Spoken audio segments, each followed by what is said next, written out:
I'm hopeless in the crossfire. There's nowhere to go. I'm holding my desires. My heart overflows. The only direction that I'll ever need is a deeper connection that's leading me. And I'm lost in your love when you hold me. Just hold me, 'cause I don't wanna run from your heartbeat. Your heartbeat, no, 'cause I'm lost in your love.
Just a few more seconds. That's right. It's time. One and all. Welcome back to the midweek muster. Week number 2 of Atoll of 30. That's right. And we return with another finals, with another Wham, but the duplicating. That's right. Because it's not just Wham. It is going to be the showdown, the Cain and Abel of Age of Empires 4 these days. We've got Wham versus Puppy Paw in a finals again. I feel like it's just happening more and more. NA seems to be rising up. We might have a rebellion on our side, which historically for us Brits doesn't end well. But it's going to have an interesting repercussion considering these two very closely matched at the moment. You know, Puppy Paw maybe gets a little bit more credence, a little more grease, but shouldn't Wham just as capable, just as talented. And they're already in the draft. And I can tell you guys, in the early phase of this draft, there was... I don't know if Tune was watching as well.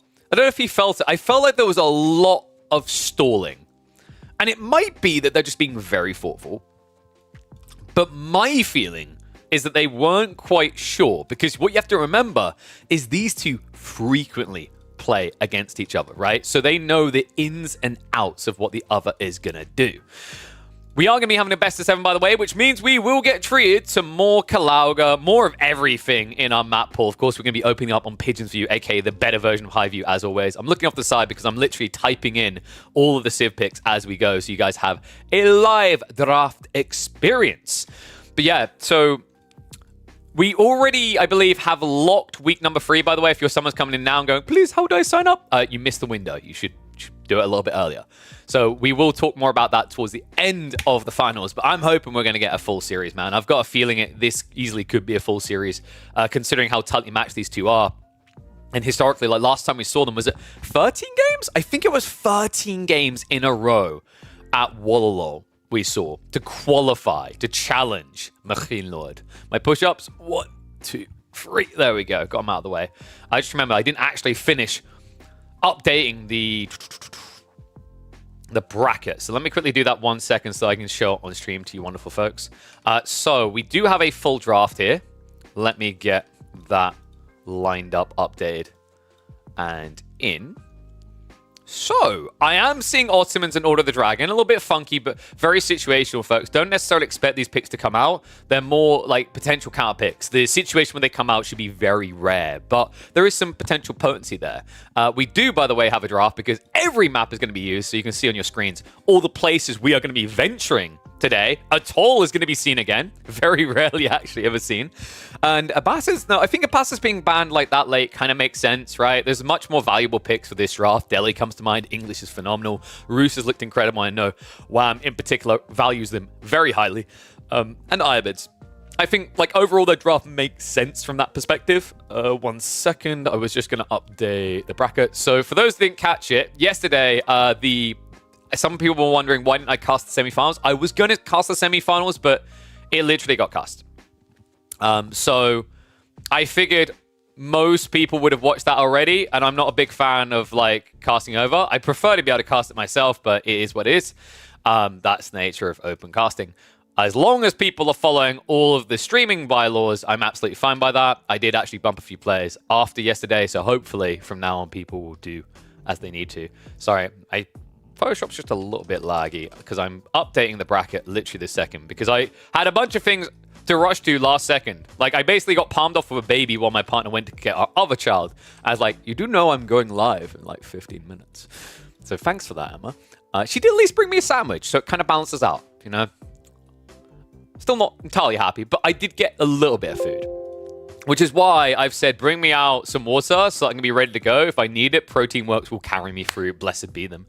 But we can have a look at the bracket quickly before we get into the finals. And I love when Photoshop does this. Anyone else have this experience with Photoshop where you press save and then it's like, I think I'm just going to like do my own thing and not save. So give me a second there because we do have the updated results. Of course, it is going to be Wham beating Dumu to make through to the grand finals. And then, of course, Puppy Paw able to 3-0. Felt like he completely outdrafted Anatan in that semi-finals, which we cast on Tuesday. A soul read, if you will. So a little bit brutal for him there. But we're going to boot the game up now. I think I've asked a tool order of my current PC. We are loading up AoE 4 while also trying to open Photoshop. So, Ishii Karamba. But we also have Highview is the opening map, and they have drafted Ibids versus English. That's going to be interesting to see, especially depending on the kind of spawn you get on that map in particular. ML casting again. Yeah, he's got the Frenchies covered. That's always good to see. It's nice to see. Nice to see. Yeah, and like, by the way, shout out to Marine Lord. I think he's been on point. He's done like everything required on the content creation streamer guidelines, which I love to see. He's had literally, because even though he's French, he has my name and everything in the title. I think he has the app maybe as well, and on top of that, he's had the logo. So big shout out to the GOAT. Consistently like covering these games, which is really cool to see. So, 1 second, because I'm just, where's my? I clicked for Photoshop to open and it hasn't opened yet. We aren't in the game yet. I think they're getting ready now, so they're getting set up in lobby. We should be underway in just a minute or two. But that does give me time to finalize the bracket. By the way, in terms of who's going to be matching up against who for Midweek Muster number 3, although the bracket has been closed, there is still an outcome that matters here. It's a small difference. It won't change too much the grand scheme of things, but Puppy Paw and Wham, depending on who wins here, will decide who gets seed 1 and who gets seed 2. Because for week 3, they're the 2 highest ranking players signed up. But I'm hearing rumors we might get more high ranking players signing up, 4, 5, 6. We'll see how it goes. I mean, this is the thing, right? I'm trying to lure in everyone to participate. It's how it works, right? At both ends. Give the aspiring a shot at the title, and give the title holders a way of kind of defending it. You can play versus the winner. Wait, Gully, are you the lowest seed? Second lowest seed? I thought you said you were going to grind really high on the ladder. Yeah, it's good to see that from Beastie. So I think usually, yeah, if I'm not mistaken, you should have some adjustments there, by the way, because the way we do seeding is we mix it between ATR and the leaderboards. We go back and forth. So like, that was a cool thing we saw this week compared to last, is there was actually an adjustment to who matched up against who, right? Really love that we're able to do that type of thing. Why is my Photoshop not opening? All right, we might not just show the bracket for the rest of this. Was HomeNet playing next week? No problem, KJ. Did you forget to sign up, mate? Remember, sign up every single week. We will check, confirm people are available, even if they sign up. So if you're not, we'll sort it out there. But, you know, don't miss the window. It closes every Wednesday. This is going to be a habit. I think it's going to be an instinctual habit at this rate that people just have to get used to. Make sure you're signing up if you're an aspiring pro or a pro. So, boys should be getting the lobby set up in just a second. If you guys do want to get yourself a snack, now is a good time. I'm going to run a minute and a half of ads now, so you guys don't have to worry about the mid-game, because I am that kind. I am that glorious. I'm literally missing out on extra money, maybe, because if you run them manually, Twitch gives you less. But a minute and a half is enough time to actually enter your credit card details and subscribe anyway, because we've got 30 weeks in total of esports content, so ad-free viewing experience. Pow, pow. Wham again in the final? Yep. Dude, are we going to have a back-to-back already? Or is the win streak immediately going to be brutalized? Yo, what is up, United44? Thank you very much, mate. No ads here, indeed. That's how you dodge him. Like the plague. Love to see it. All right, so let me quickly... I think my Photoshop has actually finally loaded. I've got a bad feeling about 4 Photoshops are about to open and hang my PC out, which, by the way, won't be a problem a few weeks from now when we have the PC build to make a brand spanking new PC. Whoop, whoop. Right. Yes, I want you to replace it. I want you to not be lazy this time, Photoshop. I want you to actually do your job. Let's have a look and see if it did. There we go. So as you can see, we are now getting ready for the finals. Yesterday, Wham was able to 3-1 Dimmu. Puppy Paw, although it was a 3-0, got to give it to him. Anatand, he done his best to fight back, especially in that game 1, game 2. Playstyle in game 3 just didn't really align. Once again, if you want to see those are available on the VODs on YouTube, on Twitch, and they will be independently uploaded on YouTube, because I think there was 2 games from that series in particular that were very upload worthy, which was reminding me, I think my YouTube uploads have finished doing so for the day, so I can quickly... I'm trying to be orderly and always delete the backlog. But boys are in game now, which means I think we're about 2-3 minutes out from getting in. And reminder, it's going to be English versus Ibid for our opening game. In fact, I'm going to do us the service of adding those in now. English versus Ibid. If the gold spawn is bad for Puppy Paw, this could be really bad. This is also awkward because if this strategy is all the whole idea is the logistics wing, you can't do it against English if they go longbow play. But we're going to find out. Looks like we don't have to wait long at all to hop into game. If the game loads. That's right, drum it up, get excited, we are back! Welcome back, one and all, to the channel, to the Age of Empires for Action. Grand Finals number 2 of the midweek muster, week number 2, with a defending champion back here to try and claim his title again. We have got Wham kicking off this best of 7 as the English in the purple. And to get in his way, we've got a true Cain and Abel story this week. That's right. The Canadian bros meet in the finals. Puppy Paw, who is able to solidly slay Anatan Frio in the yellow, playing as the Iabits. High View is going to be your map, or aka Pigeon's View, the new and improved version. And we do have a very interesting spawn for some attempts at early aggression. Sometimes the Stealth Forest can be parted like Moses dealing with a sea here, but no, we have the Divider. And we do have what looks like a very, very healthy balance, actually, out of Kevaryu's map. We've got double golds pretty much aligned. Boars similarly aligned.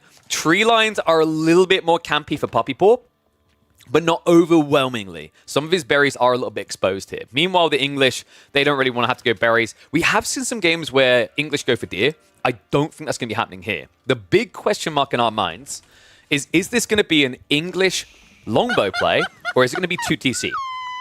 Because the difference there is very telling. If it's 2TC, Puppy Paw can open with a Desert Raider, go Growth Wing, go Fast Castle. And I do not know what happened to that emote. Someone remind me at the end of the stream, I need to resize them in Twitch. Twitch's scaling is weird. But big shout out to Des is back. Thank you very much for the Prime sub, mate. Welcome back to the Swarm. I mean, you'd think with this spawn it'd be 2TC. There's no way Puppy Paw could block it, right? Even if he goes Desert Raider quick. The problem for Puppy Paw is I don't think you can go Logistics Wing here. For those that don't know, the Canadian bros have been doing a lot of Dervish in Feudal for the AoE heal into the Eventual Castle. It's incredibly strong against civs that don't heavily utilize ranged. You're against the civ that will utilize ranged historically the most in Feudal Age, right? Lombo spam is incredibly powerful here to counter that. The issue is you can't easily wait for your opponent to make his move first. You have to choose to just indulge. Otherwise, you're going to delay yourself even further because you can't delay and then fast rush unless you want to go Advancement Wing Feudal, which would just be an absolute oddity here. And look how far away Scout is, right? Like, it would take him so long to see what the play is. You just kind of have to go for your choice. You can't wait around. And Council Hall is going to be the choice, so Wham looking to send it, which is intriguing because when you look at Puppy Paw's spawn, it's actually really good for like a fast castle type build here, right? He's got the back gold, the back berries, a tree line that he could actually wall off to. He could shove the deer in as well. There's a little bit of a threat to the north side, but it does make it quite a wide reach for Wham in this game. Wham, he has already triggered it. It's going to be the logistics, so Dervish is the choice here. But remember what we said about the Dervish play here, folks. It's not safe, it's not golden, it's not solid. And I just realized we didn't have Gambas for game 1. We'll sort that for game 2. And I can't believe this. We've got the reverse deer shove. You've heard of laming. You've heard of deer shove to the TC. What about the anti-shove? Puppy Paw pushing Wham's deer further away into the Stealth Forest. First time I've seen that in quite a long time, but exactly what you'd expect out of the Canadian bros, who are infamous for these deer shoves. In fact, guys, deer laming really came into the meta because of these two players on your screen here. People weren't really focusing on it as much. It was very situational, but if you look at every game where someone's up against Wham or Puppy Paw, one way or the other, it becomes about the deer. And this is Fast Castle. Yeah, I mean, Puppy Paw, he's got the Dervish. He's already got the Growth Wing. Wait, what? Oh my god. He reacted. He actually cancelled the landmark choice. He was like, what, 20 seconds? Almost 30 seconds in on the Logistics Wing when he scouted the Council Hall. So that's a heavy loss, and look at the reaction out of Wham. This is fantastic, man. Like, you're living on cloud nine. You delayed your opponent's Feudal Age timing. You forced them into Growth Wing to react. We have a bait and switch. And the crazy part is it's bait into bait into bait, right? Like, logistics, because he was expecting it to just be the king, into Council Hall to force the cancel, into Growth Wing to counter the Longbow Rush, into 2TC because now you've just wasted your Growth Wing here. Oh, that is absolutely fantastic, man. And also, remember, Puppy Paw also added in the outpost in a game where Wham's showing no signs of aggression here. Right? Like, he literally built a council hall. To have a council hall is like, oh, English people, they all have councils in every, like, county. I guess we just got to have one. Second TC is already prepped for it, right? Like, you could pull long here, or you go for the forward. Deer berries would be really smart for a counter-fast castle, which I like. I think people are sleeping on berries for English. Yes, your farms are incredible. We get it. But across the board, berry gathering was buffed. It's not as good as sheep, but is close enough that you can kind of forgive it, especially as a backup after you've done the deer. And wait, wham. I think someone got overly excited there. There we go. Moves to the mill. Does he want the TC drop here, maybe? It kind of makes sense. Like, you know, you don't want to have it too close to Stealth Forest, you get rushed. When Fast Castle into mass units kill that, it depends if his plan is to build the White Tower right behind it. And Puppy Paw, like, he doesn't have that big spur of resources, right, coming for the Growth Wing. So if he really wanted to pressure this, I feel like he'd need to go for the Military Wing, which is quite unorthodox in 1v1s at the moment, right? Like, in theory, it's not bad getting your hands on 3 Desert Raiders, but especially against the English, I feel a little bit underwhelming. What if... Nah, dude, I'm not even going to say it. It's Advancement Wing. There was an angle here, I think, for Bazaar. It would make a lot of sense, but there's too much Gamba involved. To me, Bazaar is the type of thing you do in a game where you're at least one game ahead because it's kind of a coin flip. If you get a good roll, like Skirmishes, for example, against English, it's GG. You think the Dervish isn't too bad? Yeah, but to your point, it's a 4 TC, right? And actually, funnily enough, it's not. He built it on the gold. Okay, this is really cool. Wham is doing everything he can to avoid exhausting his sheep so that he can fall back upon them afterwards. Because when he goes fast castle, there's going to be pressure. This is actually really, really smart. And you know, this is a play that I felt like it fell off for a while. You'd have to go back to Altai to see it quite frequently. If you guys remember, English used to just not go farms and open the deer, and it was really powerful. So he's playing wide because of the lack of units from Puppy Paw. Puppy Paw is now reacting, funnily enough, with Horsemen before the tech completes. But with Advancement, the Camel Lancers will be following up quickly. Man. Am I the only one just watching this game like, it's bait, bait, bait, bait, bait? Like, the amount of times where they're trying to fool the other one is fantastic. You can tell these two frequently play against each other. It's a different style, though, right? Like, you know, when you have Vortex versus Lucifron, they might try the opening bait, but then it feels overwhelming in their eyes and you usually get GGs. Something I've noticed about Wham versus Puppy Paw is they tend to be more unrelenting, even if they fall a step behind. They'll play into the mid-game.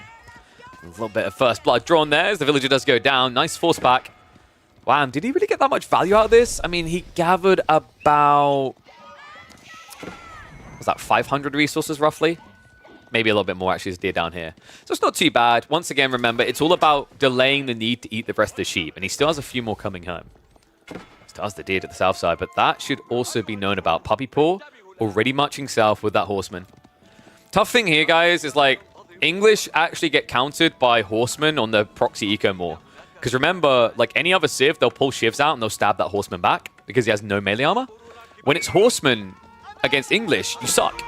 Because you have 5 base damage and 2 of the damage is removed, right? So horsemen naturally fare a lot better against English villagers than they do any other villager in the other game. Walls are now going... Okay, that is insanely defensive. So this is going to be a white tower drop here, right? Between the two TCs. He's going to bridge the gap. He doesn't get the berries, though. You know, this isn't going to be a comfortable game for him. And smart move by Puppy Paw. He's not going too hard into aggression right now. Because it's 2 TC, he needs to get his own chocolate bar. And his chocolate bar in this is going to be filled with golden bits. I guess this would be like honey or something. Relics are on the agenda. And looking at the map spawn... Wait, do we have a 4 relic spawn? I don't think we've had that before. That's very rare, actually. We've been consistently getting 5 relics, so something to iron out next week. I know Cavallo already has some changes ready to pump for week 3, but am I blind, or is there only 4 relics? One on the way home. Yeah, that's very unusual. I mean, the spawn is balanced for 4 relics. I guess that's the positive here. But I think it's the central stealth forest is like overwritten it.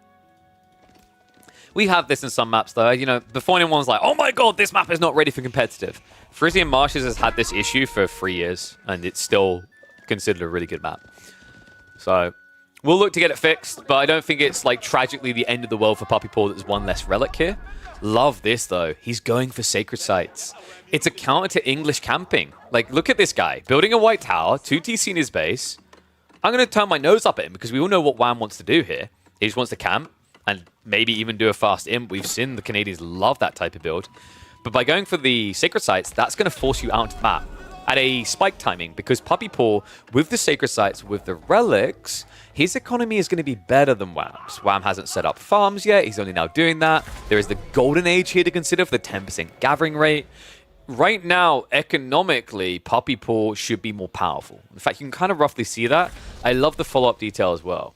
Some stone being gathered here. He wants the Spirit emplacements to make it very difficult for a cheap decap. Gulam's coming out. Interesting considering the white tower, but it's kind of tricky, right? You don't know what your opponent's going to build out of it. From this position, you should kind of anticipate 1 or 2 knights, but you have lances, so he should be deterred anyway.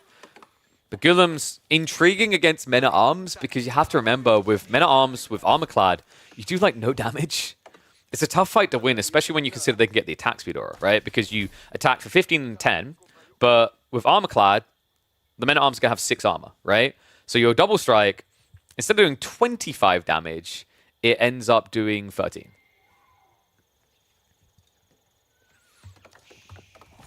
Yeah, there's some units that are heavily impacted by defensive elements, like the obvious one is Yuganu, but I think ones that get overlooked are melee defense techs. Really good against Gulams, really good against Onabugisha.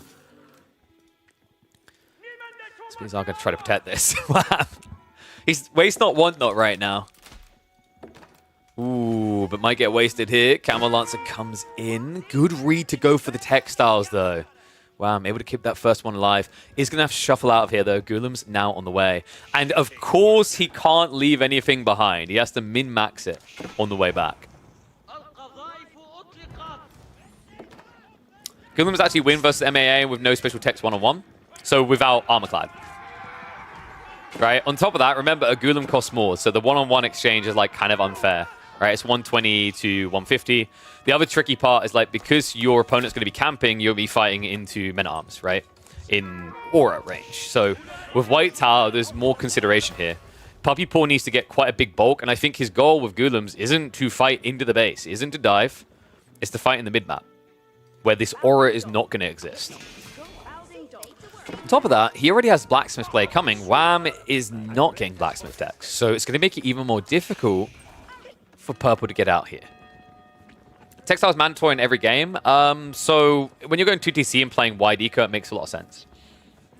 Because your opponent gets the potential to raid you, so it's all about a trade-off. If you think about it mathematically, it makes sense, right? Like, if you know you're going to lose one village, you kind of want textiles, and textiles is very expensive, 200 resources. But if you're going out to things like deer, boar, etc., better gathering rates, and you get a few minutes there, with limited risk because of the textiles, I think that makes it worth it. Because there's a balance off, right? Like, you know, over time, if 10 villagers are gathering from deer instead of sheep, not only do you have the safety of sheep later, but you've also gathered more resources. So yeah, when you want to plan to the map, makes a lot of sense. There's some civs that can get away without doing it. Most notably would be something like French. So we do have men-at-arms coming from Wham. The crossbows are going to be more important here. He needs just enough frontline troopers to hold it back, and you're going to want to build men-at-arms instead of spears. It's more expensive, but you need something that doesn't just fall over to the Gulams. Puppy Paw's doing a really good job of his comp, though. Crossbows plus the Gulam. Wow. I mean, the eco lead is starting to show itself a little bit, but it's not absurd yet, right? When you're considering the fact your opponent is going to have 4 relics, 2 sacred sites, right? That ends up being equatable to roughly... I'm trying to remember the maths in my head. So it's like 520 passive resources, right? So that's like about 12 to 14 villages, I'd want to roughly say. And on top of that, remember that by Wham escalating his economy, he's having to pay it back, right? So, like, he's paying for the villagers to pay it back on a delay. Same with the farm setups. These things are going to be great, but they do have an initial cost. And that's the genius behind Puppy Paw's playing in the sacred sites. It's a bit of a gamble, but he understands going later in the game doesn't feel good. Late castle will be better for English without you having a ridiculous advantage like 5 relic TC. Now, don't let the Canadian bros hear you say that the best comp is Cav. Some players have been caught saying they think, like, what was it? I think that Cav is OP, men-at-arms, spears are underwhelming. And then I remember we had Wham in here the other day, and Puppy Boy feels the same. Actually, Cav is an OP. I think it's very early days to try and make an absolute call. I would say currently Cav does feel a little bit too strong.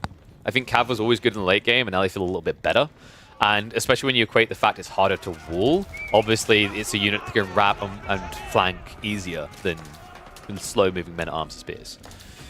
We'll start for Puppy Paw. He does have a Mango. This is smart. He's going to look to get an outpost down. He already has vision, though, because of the one here. So this is going to be an ambush. Wham! He doesn't know.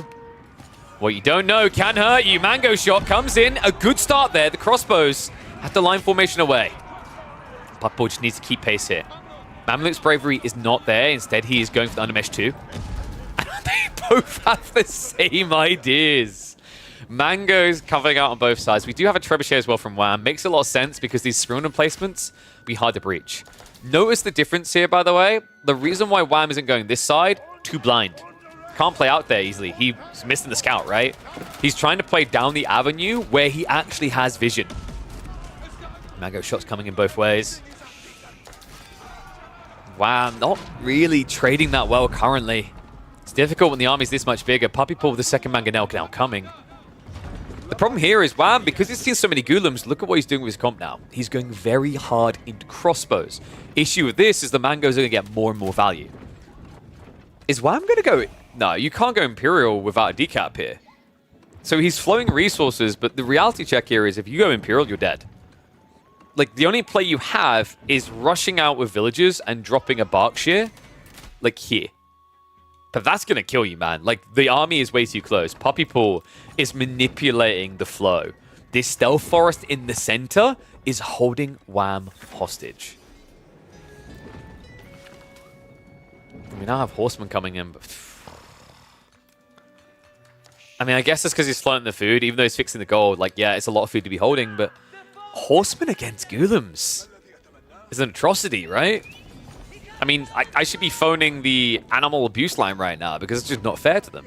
We talked about that double strike and it being very impactful against units that don't have a lot of armor. Horsemen have none.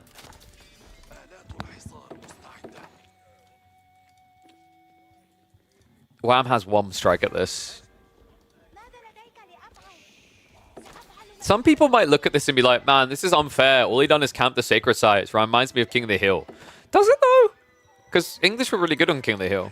I kind of like this because what's happened is the player who has been insanely greedy has been punished. Wham has a very hard game on his hands because he chose to take the atypical English sits in corner, doesn't come out meta. And I kind of understand it in this matchup. It's tricky to play into Irobids, but yeah, it came because of that back and forth bait that he was stuck with this option in the end. And we do at least have this. This is smart, actually. He did sneak the stables in the backside. There will be one big pump at this. And Puppy Paw has invested in a lot of mangoes, but the Ghoulem line is fat.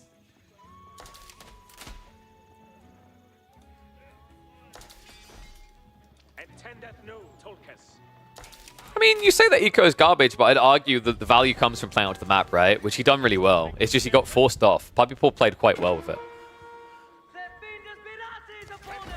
Well, that's the idea. If Puppy Paw is the one that hates Stealth Forest and Wham quite likes them, actually, I think they've both said they're not the biggest fans. This might change the feelings. Outpost now coming, even more important for Wham than it is for Puppy Paw. Puppy Paw is all about vision. Wham, it's about vision and attack speed. And he's kind of staked his claim here, right? Now, you could go for a bait and switch and move right side, but with the deployment of outposts here, there's only one route you're going, and it's left. Especially with such a slow-moving army. Wham does at least have about roughly the same amount of bio units here. But the siege difference is huge. 5 mangoes. Well, you had an outpost. Wow. He knew what was coming as well. It's almost like he expected the horseman, and now it's going to be revealed. Shoves out. Wham. Needs to move quickly for a decap. The double sprint is going to make this difficult. Mangoes need to be protected. Ghoulem line forming. And the horseman body blocked by the crossbows. Mangoes need a counter shot here. Can he get it? Puppy Paw looking to strike that back line. Wham having to start a step away. But the splintering is coming through. 2 mangoes down. More need to fall. Puppy Paw starting to take hits as well. The mangoes of Wham able to attack, but his own mangoes unable to. Is he doing this? 30 seconds to go until the decap is required. He hasn't begun it yet. It's mainly just crossbows left. A lot of horsemen have died for this. The mango's now being repaired. Puppy Paw looking to repel. And Wham now has to rush. Decap begins. Villagers nearby to try and force the repair. Crossbows to snipe them out. Wham is going to have to sacrifice some bodies for this decap. Puppy Paw, all he needs to do is click onto the point. We are 21 seconds away from an opening win for Puppy Paw. Wow, this is difficult though. Half of his army is in range of the aura. The mango shots are coming in big. The horseman backstab is going to be there. So we'll start to reduce this. But Wham, is he losing troops too fast? The Ghoulems, there's not many left here. With a stutter away, this is still possible for Wham. Mangoes continue to push. Some punts of shots coming all around there. Trebs have dealt with one of the outposts. And Wham, he might be threading the needle. Puppy Paw just needs to send the crossbows onto the side. This is do or die. 20 seconds away. Wham, now with over a 30 villager lead. If he gets this decap, he can still win. But it looks like it's not going to happen. Crossbows shoved off the site. Horsemen still trickling in. And so close, but yet so far. Wham cannot deny the sacred site. Puppy Paw, just enough crossbows left to still do with the horsemen one by one. He needs more troops flowing out here. We have got one more wave. Maybe. It's difficult though. Outpost rush coming in. Wham. The recap is underway. 15 seconds out. He needs to step onto the site right now. He's pulling the villages. I think this... Is this working? Puppy Paw, I think he's ran out of resources here. Oh my god! Wham! The mass villages to the center, the outpost rush up. What looked like it was going to be done. Wait, no! He didn't go on! Wham! No! Game one should have been his. But Puppy Paw runs away, plays the game of chicken. And Wham thinks that chicken's too delicious. He chases. Unbelievable opening game between these two. And you have to question, what kind of morale booster or morale debooster is this going to be going forward in this best of 7? Unbelievable. And only the first game. Make sure you stay tuned, folks. More action coming up next. I'll see you all in the next chapter. Oh my god. That should be over. That should just be game. Like, there's no debating that. That's the win.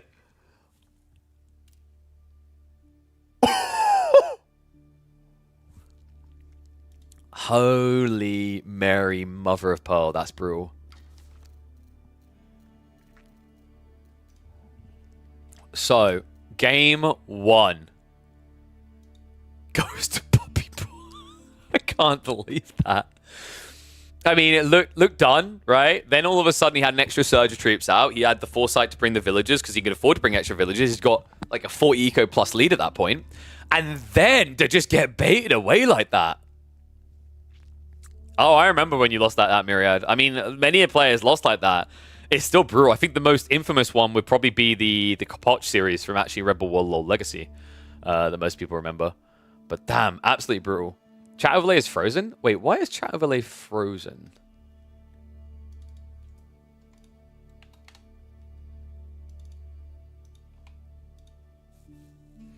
Should be fine now. I don't know what caused that. Oh, blimey. But only game 1, folks. Only game 1. Still potentially 6 more games of that.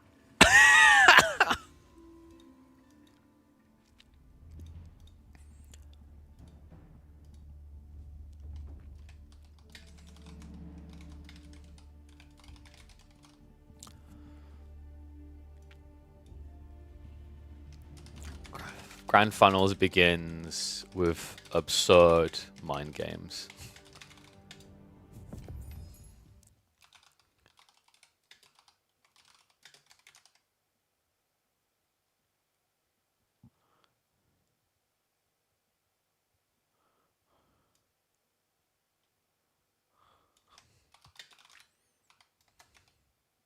I don't know. I think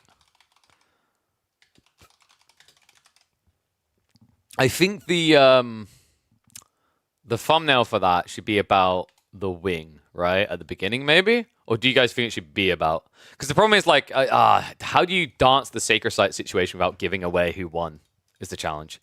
By the way, map number 2 is going to be Atoll. Good lord. All right, so we've got 3 minutes until we're in. We can set up the predictions. I don't know if it should be about the sacred. Like, obviously, it became about the sacred sites, but it's like, I'm not sure on that one.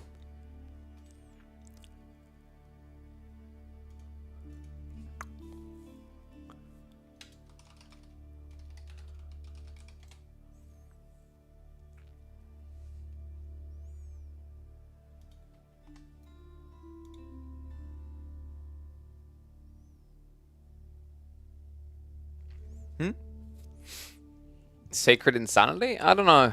This is why I need to get someone to handle the YouTube side. I don't want my brain to have to think about, right? You need to archetype the player styles. I mean, well, we know how the player styles are, even though they try to deny it. Puppy Paw is actually more aggressive. Wham is more defensive. We memed on them about this at El Renado because they disagreed. And then I remember I just went to Misto and asked him. He's like, yep. And we just like kept asking people like, yep. I was like, you guys are. They're like, we don't see it. It's like, we do. Puppy Paw is more of an all-in type player. Wham is more of a defensive player. There is some similarities in their playstyle, but that's really where they diverge. It's crazy because you saw it in game one. That exactly is what it is. Sure, you can say Puppy Paw is camping, but he's camping on a win condition, whereas Wham is playing defensive for a later phase of the game. I still can't believe it came to that, though. Holy crap. What an insane opening game. So game 2 is actually going to be Juji versus HRE. Ooh. So Juji, let me update that now as well. And we said we're going to do predictions, didn't we? So I'll get those started. We've got 1 minute to go, so I can start a 2-minute prediction now. It's perfect.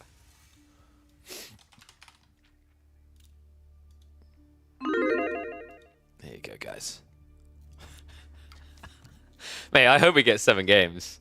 Because if that's anything we go by, it's going to be insane. Like, we're going to have back-to-back weeks of absurdity over the last, right? Already so early in the 30-week tournament sequence.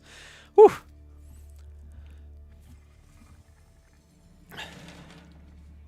Should prayer tents give aura? What, like healing aura? That'd be OP. Be like a baby Kurultai. What do you mean yam? Maybe? That kind of be intriguing. I'm not sure about that, though. That sounds a bit OP. So Wham needs the mental reset. I mean, Atoll Juji is really good, right? But Puppy Paw did get HRE, and we've seen that these are 2 dominant Civs. HRE is just consistently dominant no matter where you put them. Oh, all right. Should we get ready, guys? It's coming.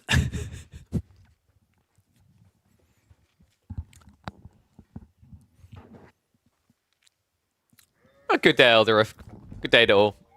Welcome, welcome, one and all.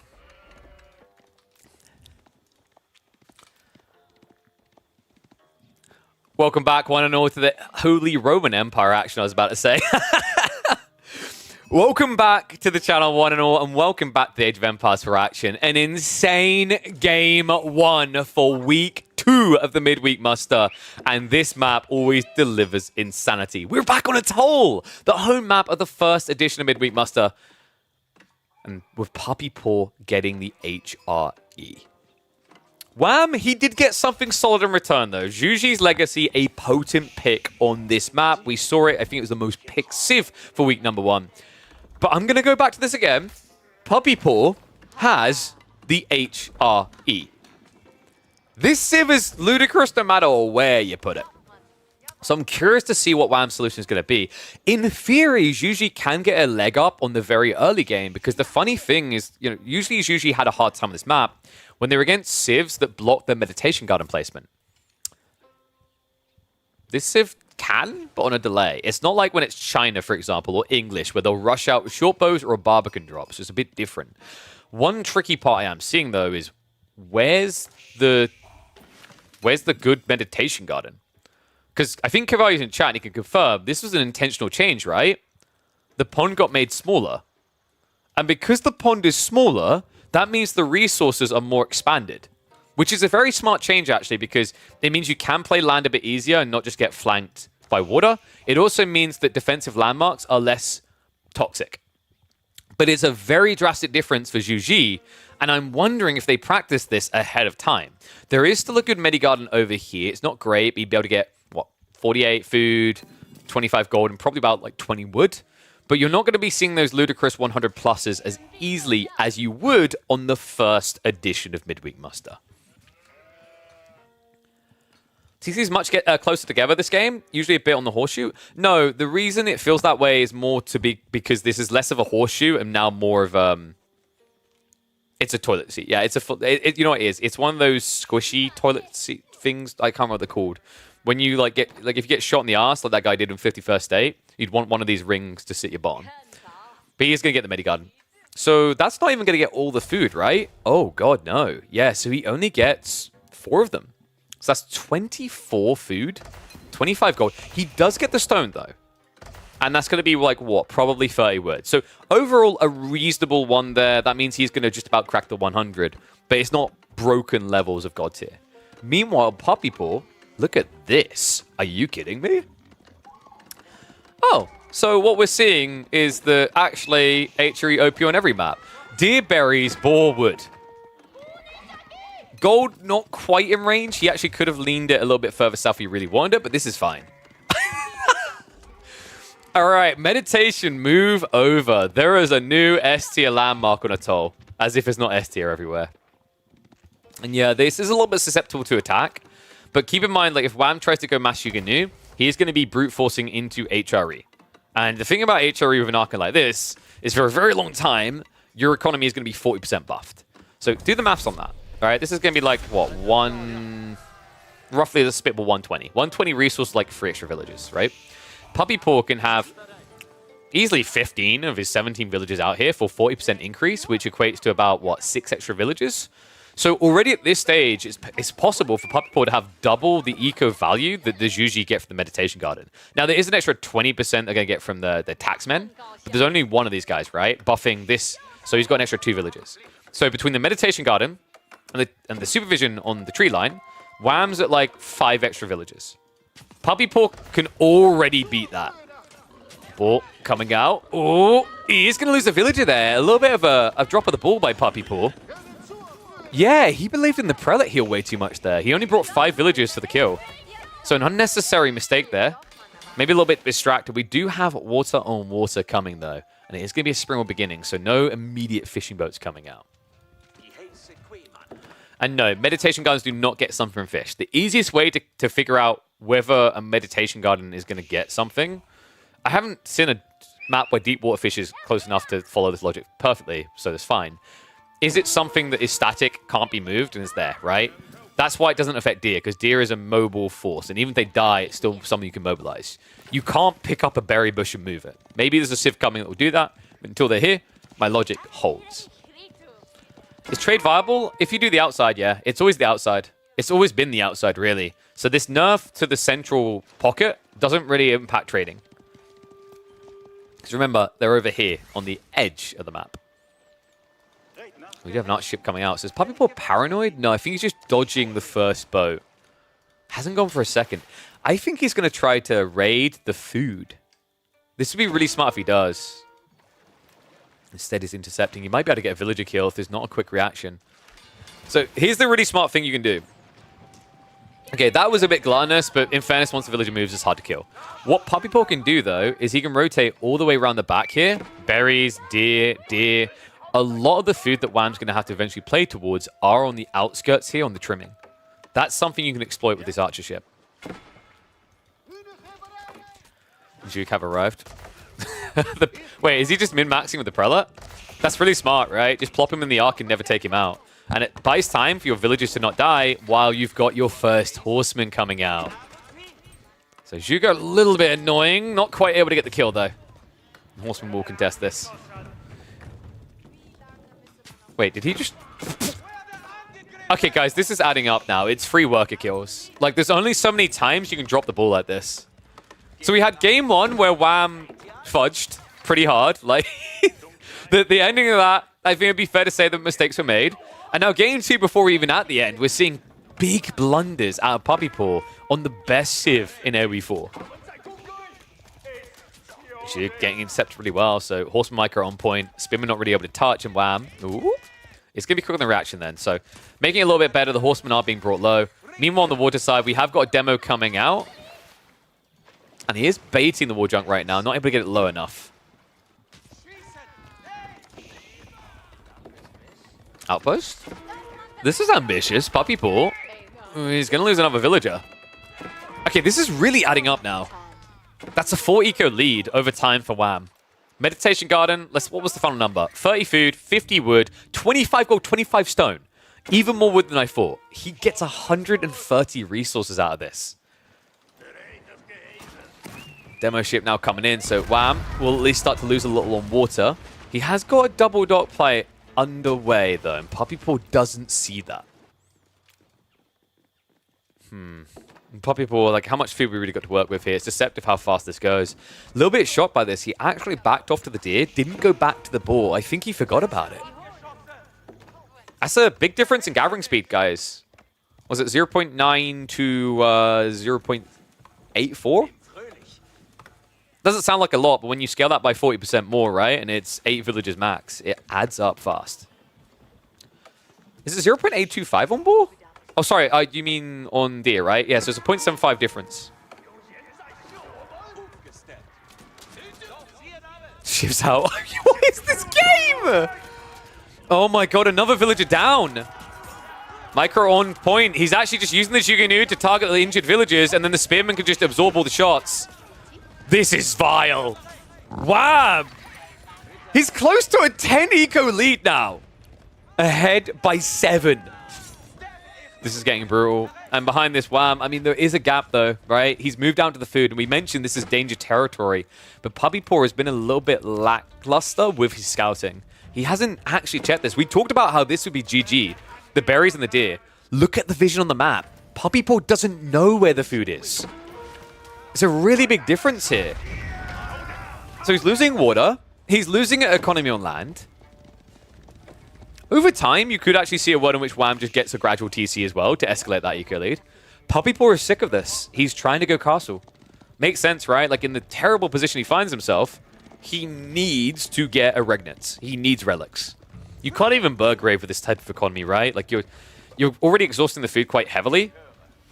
You have at least still got berries and boars, so in theory, sure, but when you're 6 villages behind and the relics are this close, it seems like the most obvious play is to go Regnants.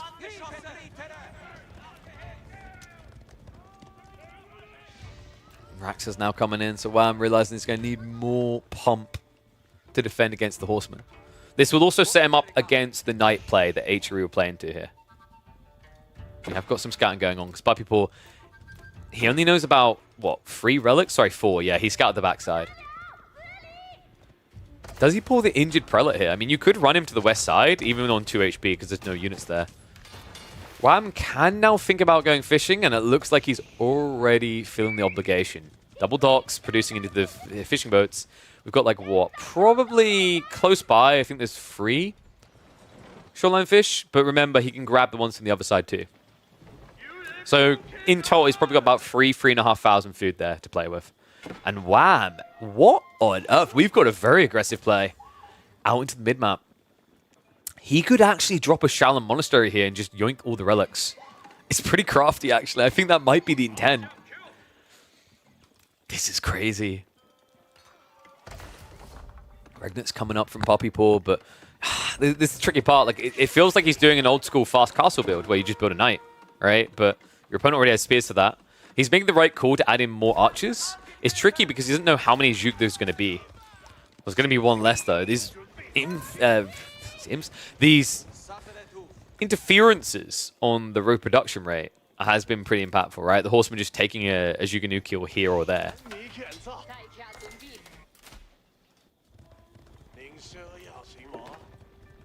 And kind of slits are coming in. I mean, that's the value of the stone outcropping, right? He needs those 4 defenses and... Uh-oh! Taxman alert! Not able to get it, though. Spears even get a freebie. Tech up is complete, though. Now, what can Wham do about this? Because the gold. Gold for Puppy Paw is not looking great. He's already set up behind, though. He's aware of that problem. Does Wham? No. He has scouted, so he should be aware of what's going on over here. The Sprilled ship should be able to just about give him vision if he doesn't just keep patrolling. He has to be assuming, though. He's already got the scout going around the back. He's going to pressure into the base in the meantime. Veterancy isn't there yet for the archers. There is no steeled arrow, so the horsemen aren't going to get completely shredded. This could be a dive onto the tree line, though. Especially with rallying like that. Puppy Paw in a bit of a panic here.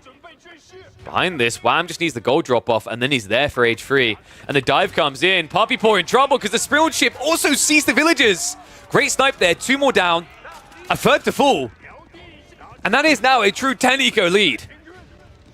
Soon to be more. You can see, actually, Puppy Paw just trying to do whatever he can with the villagers nearby. The idle time alone would kill him at this stage. He doesn't have wheelbarrow, remember, so walking anywhere is painful. It's about to get a lot more painful. No textiles. Jugunu claim another. And the villager pull! The Shallow Monastery is going up, though. This is too late. This is far too late from Puppy Paw. The all-in maneuver to try and get some wiggle room here. Feels destined, doomed to failure. Hand cannon slit's going to be sniping some units down. Army is on the way. Villagers just repairing. What is happening in this game? Knights are here. Wham is investing a lot to do this. Shallow Monks are on the way in. The Spearmen are coming in, so the Knights are going to struggle against this. And Wham, he knows he can afford to lose these villagers because Puppy Paw's losing them too. Still a full garrison here. He can pull them out for the repair as well, but the torches do it. He brings it down. Relic's been picked up, though, and the Shallow Monk is going to walk his way to victory. The Wallalol forces the retreat. There is no way out of this hellhole for Puppy Paw but to call GG. Tell me this series is not delivering back-to-back memorable games. Honestly, I'm just going to flex it and say it. The Midweek Muster delivers time and time again, as do these two pros / I'm going to call them entertainers after what we're seeing. If you like what you're seeing here, guys, make sure you subscribe to the channel. Make sure you like. Make sure you follow them for all the videos. Comment on down below. Tell everyone about this tournament going on because we've still got potentially 5 more games. See you in the next one. Oh, baby. Lay them games on me. What a beaut. So, Wham. Wow, people actually hard backed the HRE and Puppy Paw to close that one as well. Oh, my God. That is incredible. All right, let's get ready for the next one. So, wait, did I list it? So, yeah, let me go ahead. It's going to be a win for the left. I'm going to avoid making a political joke right now, and we're going to get ready for the next game. So we are going for Kaga next, Japanese versus Malians. I haven't seen Malians on this map yet. In theory, the gold mines can be nice. It's not guaranteed, though. But then it never is on any map, right? So please don't cancel us, huh? I move away from in-game screenshots and text. They're cluttered in thumbnails. I mean, it's a fair point. It's something I've looked at as like the issue of like clutteriness of in-game. I think I've talked about this live on broadcast before about how the game doesn't pop very well. But you know, if you're an expert on this, feel free to reach out. I'm looking for someone to actually handle that type of YouTube stuff. Thumbnails, titling, optimization. So if there's someone intrigued or interested, DMs are open. Make them with AI.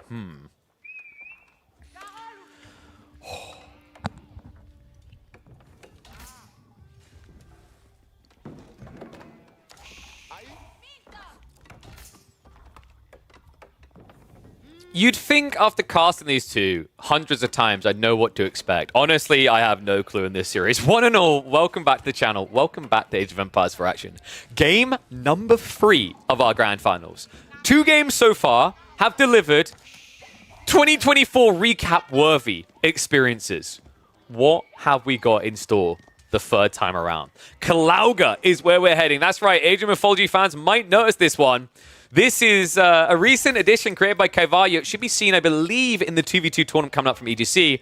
But we beamed to the punchline. We got the first tournament with it. So, for those that don't know, Kaga from Age of Mythology is infamous for its shoreline fishing, or rather fishing in general, that you have to play into. We have that here. We have got some fisheroos to be grabbed. It is all going to be shoreline, and it is all shallow water. So although you're hearing, oh my god, fishing water, it's not the be-all, end-all. There is more to that dynamic. It's not just won by boats. In fact, we've had 1 or 2 games on here so far that we've cast, and although there was attempts at fishing, they usually didn't go well, and they definitely weren't able to get aggressive boats out. WAM is going to be opening onto that water, though. As you'd expect out of Japan, they get very cheap fishing boats, only 45 wood each. If we do have a mod in chat, can they start the predictions? Otherwise, apologies, I'll just have to do it for game 4. But yeah, Malians versus Japanese, an intriguing one, actually. I think Japan can do reasonably well here. It's kind of fast castle on a fast castle, right? And then it's Zerg versus quality Zerg, but the quality Zerg is slower to produce. I do rate the idea of Japan playing H2, though. And I'm wondering if we're going to see it out of WAM. This is sick. He got the gold stone spawn. This is really important, guys, because it makes you very efficient for an Uma Bannerman opening. Remember, by gathering some stone, you can quickly get into your daimyo. That gives you access to a heavy cavalry unit feudal, which you can use to pressure your opponent's gold. But I think Puppy Paw is a bit paranoid about that happening. Wait, have we got a Saharan into the deer? Yo, he's going aggressive for the big gold vein. That's crazy. I mean, Kaga already delivering something different. We don't really tend to see this out of the Malians. Really cool concept, though. Secures the deer, which is close to what you'll get from the cattle anyway, so you save the gold. Then you've got the big gold vein, which you can surround to generate more than what you'll get on housing out of the pit mine. And he's still also got berries on top of that to just make it that bit more juicy. Okay, this is a really cool game. And we're probably going to be getting Coca usually in response to this, but now that it's the Saharan Trade Network, WAM may need to reassess in Gokura. Other cool thing about this matchup, someone mentioned about Onobugisha spam. That was a cool meta that came in at first when Japan could actually play feudal. It was all about outplaying counters, right? So usually Malians would open javelins and donzos. What's the counter to that? Onobugisha. Onobugisha horsemen counter that. They're fast as well, so they gap close and kill. And then you're forced to go archers, which you never really want to do in feudal as Malians, to try and counter. But if you go archers to counter the Onobugisha, the horsemen still counter you. So it's really awkward, the dynamics that would unfold there. And because Malians don't really hang out on the map, they wouldn't see it coming. But players started to adjust really well, and I think the meta moved away from just bulking Jav Donzos relentlessly to the point that it felt a little bit too risky of an all-in, and most Japanese players just fell back to the fast castle build. And we are going to be getting that fast daimyo. So Coca Township into Stables drop is what we should be seeing here, folks. Kind of cool that he still went Coca. A little bit dangerous, though, because look how close Puppy Paw is going to be with all these villages. If you Shunshin in, you're going to die. Remember, this has Javelin emplacements. Sure, you're not really going to build range units, so it's not going to be the +4. It's still a powerful 12 damage with a lot of range. And we have him completing the pit mine behind this. This also kind of makes it very hard for WAM to rotate unseen. If you check the vision, like he sees to the tree line on both sides, right? So you're going to have to go very wide with the Shinobi if you want to smuggle in. Even if you do, what are you really going after here? Is this 2TC? Oh my god, he's actually doing 2TC. That's quite interesting, actually, in response to what Puppy Paw's done. Because Puppy Paw's opening, because he didn't go Mansa, if he tries to fast castle, he's going to be slower. And you guys know what the counter to this fast castle Malian strategy has always been, right? For a long time now. Malians hate nothing more than civs that are able to rush second TC. Because it's hard to reach your castle age with full eco before your opponent builds like a 10 villager lead. So quite crafty out of him. And yep, there it is, confirmation in. It's a second town center on the deer, on the berries. Another cool thing about putting this next to the berries, guys, is that Japan's berry gathering rate got buffed more than any other civ. Right? Because they decreased the Abbasids and the Ibids one slightly. They buffed the base rate. They didn't change the percentage that Japanese get. It's still 25% per level. Malians could go Farimba into improved Musafadi. I don't think you go Musafadi here. The problem with going Musafadi is, like, realistically, even if your opponent does build into Samurai, which is, why would he? He can counter you with Odachi, which kind of mirrors out. But the better play is you just go Onobugisha. With enough food, you can just spam Onobugisha, and the Mansa Musafadi do nothing. I don't think this is a matchup where you do Farimba. Outpost being rushed up, only the first Javelin arriving. Did Puppy Paw, he set up the forward infrastructure. I think Puppy Paw is going to try to all-in him in feudal. Kind of makes sense when you look at the spawn as well. The gold.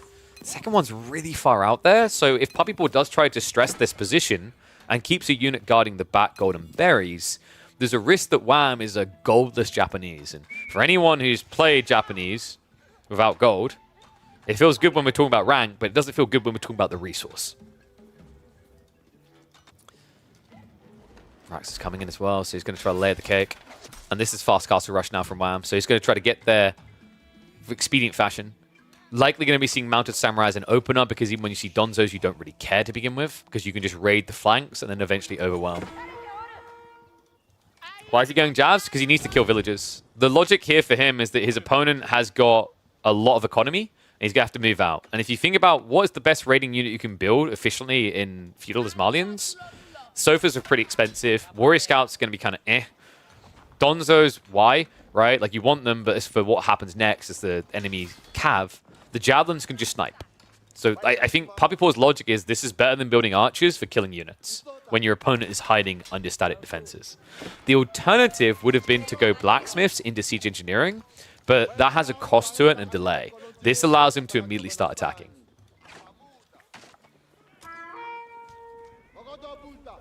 You think Mansa Mustafadi have way too much armor? I'm not sure against Onabagisha. What is it? I'm trying to remember the number for Mansa Mustafadi. Isn't it just +1 extra armor for melee? Or is it 2?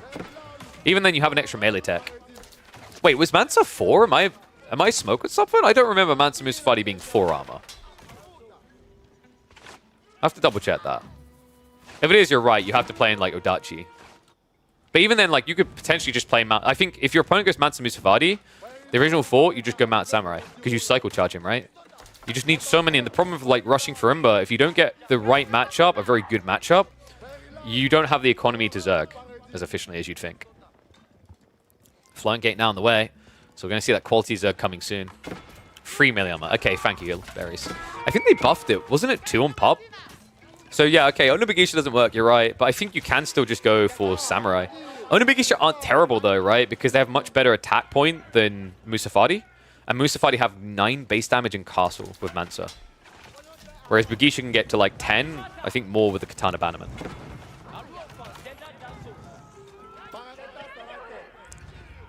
Puppy Paw has to be aware it's coming. It's smuggled away though, so he doesn't have full conf yet. He's checking flank resources. Shinobi is still being annoying on the backside of this. Puppy Paw already behind by 10 workers though. You know, if this doesn't work, if he has to fall back, it is going to have to be Farimba, and it's not because it's ideal. It's because you don't really have the time to go for Fulani. He only has 1 ranch up. He's going to be so late to filling that. Like, by the time you have your Fulani building, Wham could have 8, 9 Mount Samurai. That happens, you're getting dove. It's going to be a block around the fishing. Wham not willing to invest in an archer ship to protect this. Problem is the javelins would kite you and slowly whittle you down. I mean, in fairness, this count wouldn't be able to kill you against the heal, though. Let's see what's going to be. Of course, stables, as usual. So Mount Samurai will be on the way soon. Archer ship now coming in. Yeah, I think he just realized he doesn't have that much time. If he goes archer ship, it'll be on fire. So Demo's going to be coming out. Need to be careful with the javelins. Donzos can survive a blast. Javelins cannot here. And good split as well. Puppy Paw already aware of what's about to happen. So Demo comes out. Detonates. Does kill one of the Donzos and Scouts. Actually, that reduces the torch damage heavily. But the problem here is, do you have enough time for the junk? It's probably going to go on fire, but the archer ship should better clear the way for a repair. Yorishiro drop is there on the stables, and we do have a Rax follow-up alongside this. Dive comes in, so gold getting outed out, but we already have a shift to the north side. Doc is now on fire, so he's going to have to bring a villager out for a rebuild. Archer ship should just about get out, though. So, you know, if he kills 2 Donzos, it's worth the investment, I think. We do have another Doc queued up. A lot of villagers being pulled, so that will not be denied. Behind this Puppy Paw. Where's the cow, man? This is not the full quarter pounder I was promised, okay? You tried to smuggle in some vegan type burger here. I don't see enough beef. Donzo, ooh, not able to get the kill. Samurai are trying to delay this. Outposts are being built up. Wham has too many villages here, though. Puppy Paw does need to dive through if he wants to get it, though. The problem here is if you dive into this outpost, you're going to lose the Donzos, and then the Mounted Samurai kill you. So Puppy Paw can't overextend here. Looking at the Javelin sniping a few villies. He's still a 12 villager lead currently. Pit mines have been helping offset that a little bit, and we do have it on the way. Grand Fulani, but it's not a full Lani. So half Lani. Has to be here, right? Like, I think Puppy Paw's made the right call. If he stays an age behind any longer, the Relic's going to start coming home. The TC is going to really start to show itself in value, and Wham will just win 5 minutes from now. So this is his way out. We talked about the issue of waiting for a full ranch, is that there will be 10 plus mounted samurai coming towards your base. Good luck holding that, right? So yeah, bit of a tough decision, but honestly the right one. Sometimes you can't have your cake and eat it, right? The classic saying in life. And it's the same in RTSs, you know, you can't do everything. What do you mean? My pun was fantastic. How dare you, sir? Oh, Samurai are going to be coming in, but because it's so early, Wham doesn't really have the mass for a dive. So Puppy Paw able to get the tech. Behind this, we do have Samurai on the way. Now, Puppy Paw did scout that. And I think the first thing on his mind should be Samurai, not Onobugisha. In fairness, Onobugisha works really well against his comp, but with a tech transition, you're probably expecting your opponent to lean into Sofas, which can really ruin Onobugisha, remember. Like, they have so much armor, Bugisha do no damage.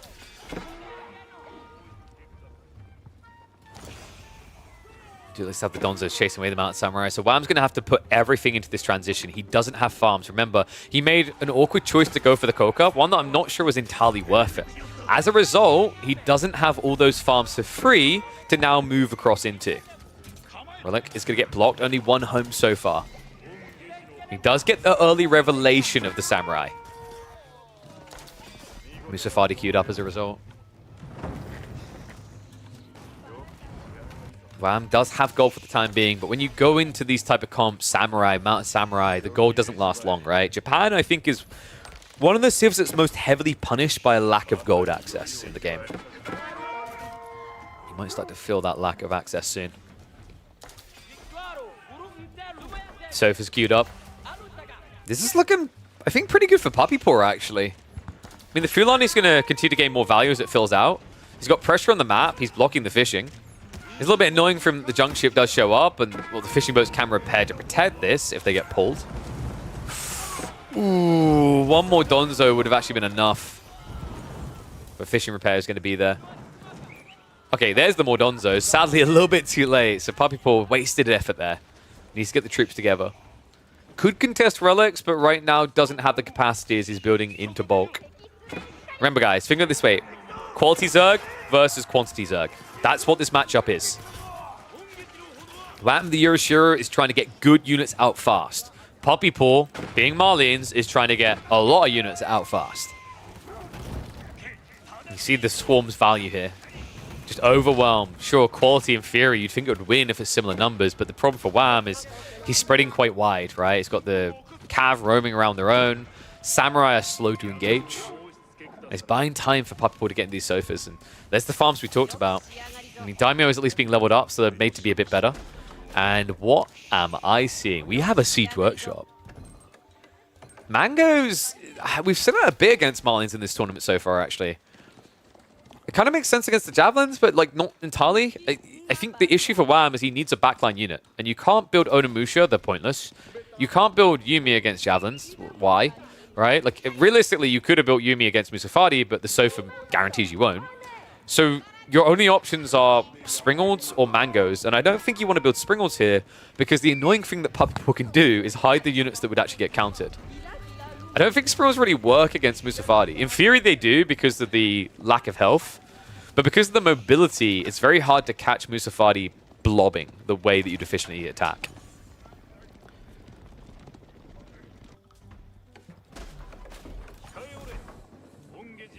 Wonder if he considers a Treb as well to deal with the center. Sofa Raid coming in. Oh, not going to be quick enough from Wham. There is no import armor, so a little bit early from Puppy Paw. It's coming through now, but it does mean he's going to lose some cav first. Does buy time now for the Spearman to react with those Samurai. No wall on the backside, so an easy shuffle out. And a nice raid here from the Musafadi. They do get on the berries. The map is getting uncomfortable for Wham. And you see the quantity Zerg starting to win out here, because now Wham has to go for his quantity. Onibugisha actually can beat most of this comp, bar the Sofa, if you have the economy. Doesn't have that many farms yet.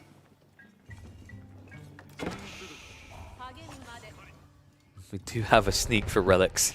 Okay, that's actually really creative from Wham. He had this guy down here to build the docks, right? Now he can snatch 2 relics. Puppy Paw might not be aware of it because Puppy Paw hasn't gone for relics. He's only been fixated on stopping relics being picked up.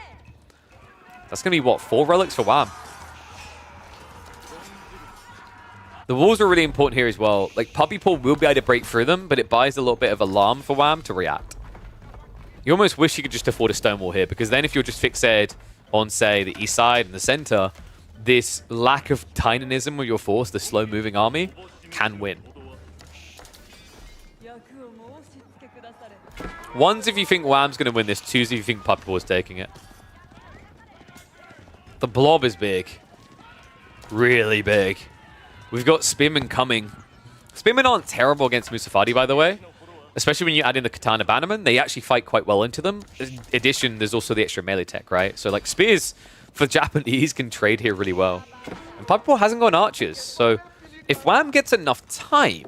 Because the other problem I'm seeing here is, like, Puppy Paw is blobbing, but he needs a go, right? Once you reach 200 population, you start to lose value as Malians, unless you tech. That's dangerous here. Like, Japan in that matchup, not too bad once you reach into Imperial.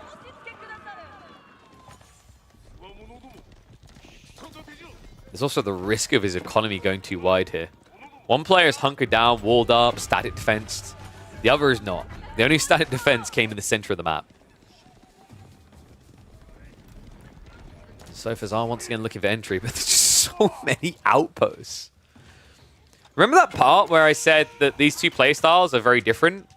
Even though they seem like they play similar because they scrim so much, Puppy Paw is the aggressor, Wham is the defender. They pick civs to embody that, and they're playing it that exact way.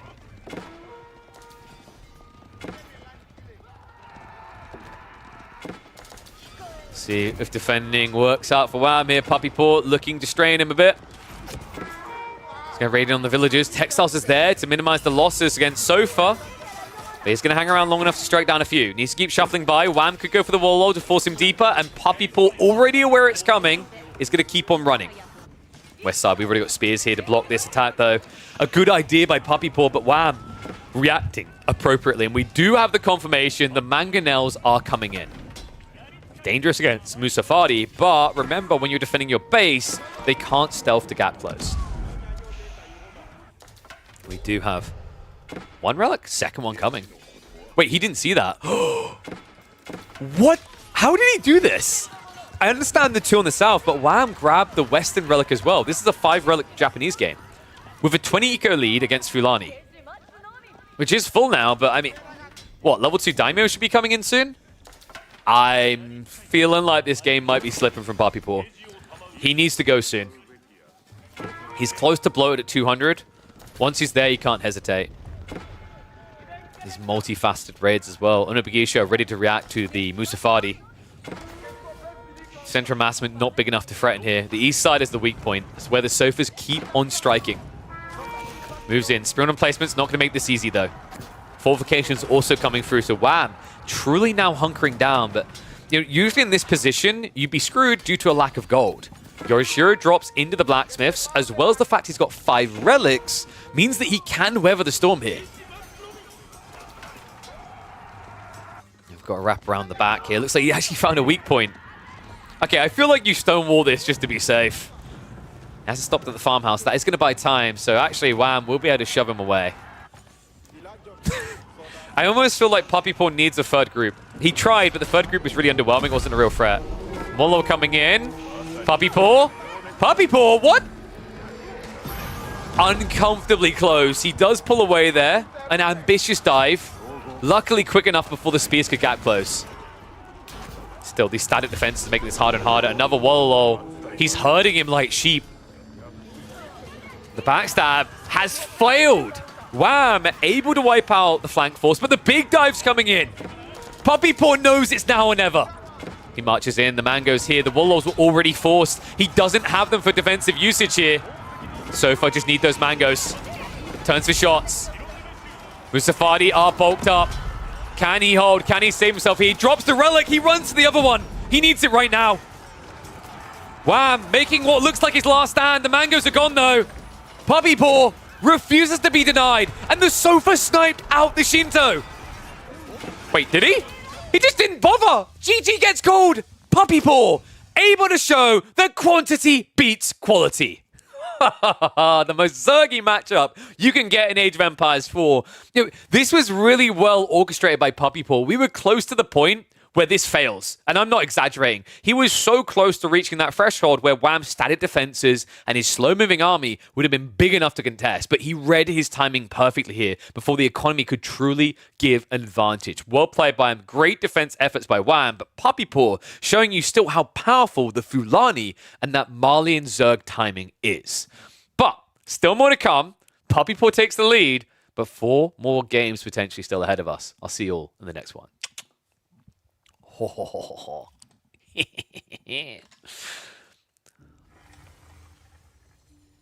The Zergiest of Zerg matchups. So, we went to Kaga. That is going to be a win for Lemalians.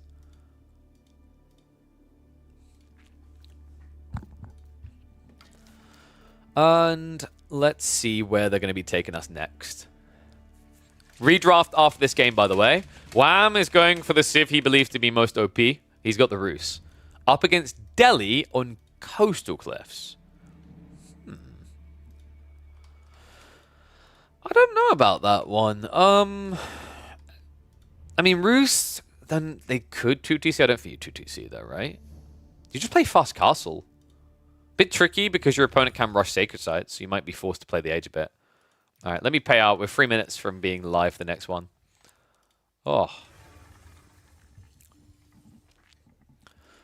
Yeah, like these two are really quite often just a treat to watch because of the dances they do back and forth. So I'll put a 5-minute prediction now, so it'll be 2 minutes in game. Literally saw it. What, Delhi versus Rus? Different players though, right?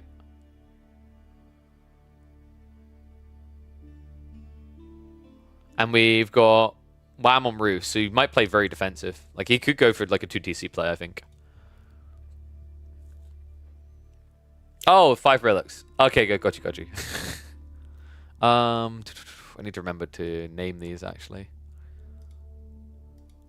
I don't know what I'm going to call that one.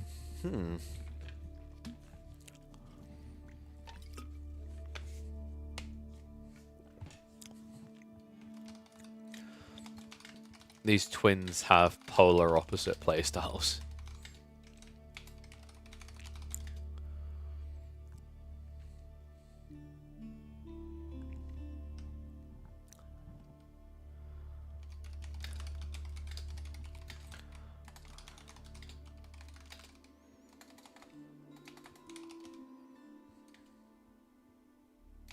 There we go. I think Premium Zerg versus Zergling? Maybe. I was thinking more like attack versus defend thing. I think we've had like that before, but maybe that again would make sense.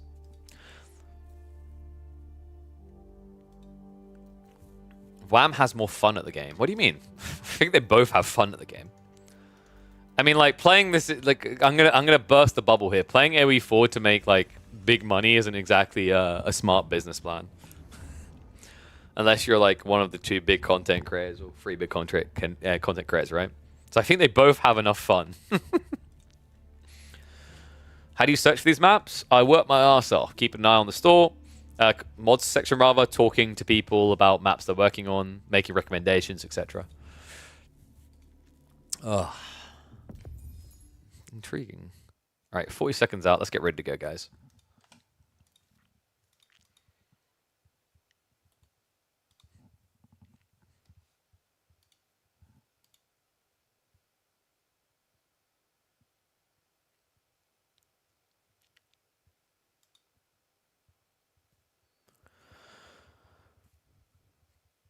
Thank you, Dossio. I mean, I work hard to try and make a balanced map pool each time. And we change the maps every week. So 2 different ones every single week. Why you not stream yesterday? I talked about this. It was literally the only day I took off. And usually we'd have our semi-finals on Wednesday, to be honest. Like last week we did. But there was some hold-ups early in the bracket that screwed things up. And it's important to have a healthy work balance. I literally have 1 day off to spend with my family. And I'm going to take it.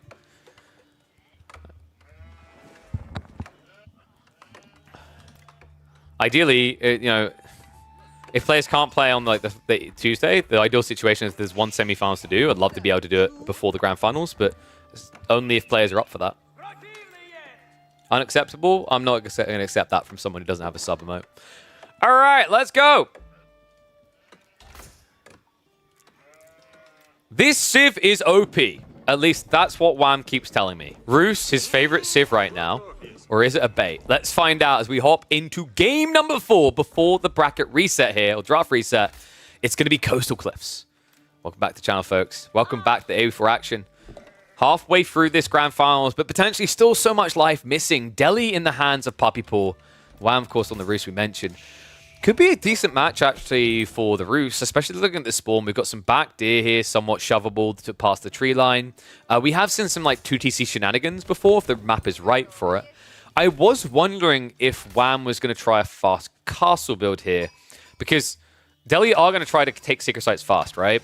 With Golden Gate, you do have some flex to try and do that 2TC build, but it's a very long walk to the stone outcropping. And I'm not confident of many civs being able to get away with 2TC versus Delhi, right? There's a few that come to mind, but they're very rare, very scarce. Abbas is, of course, being the main one.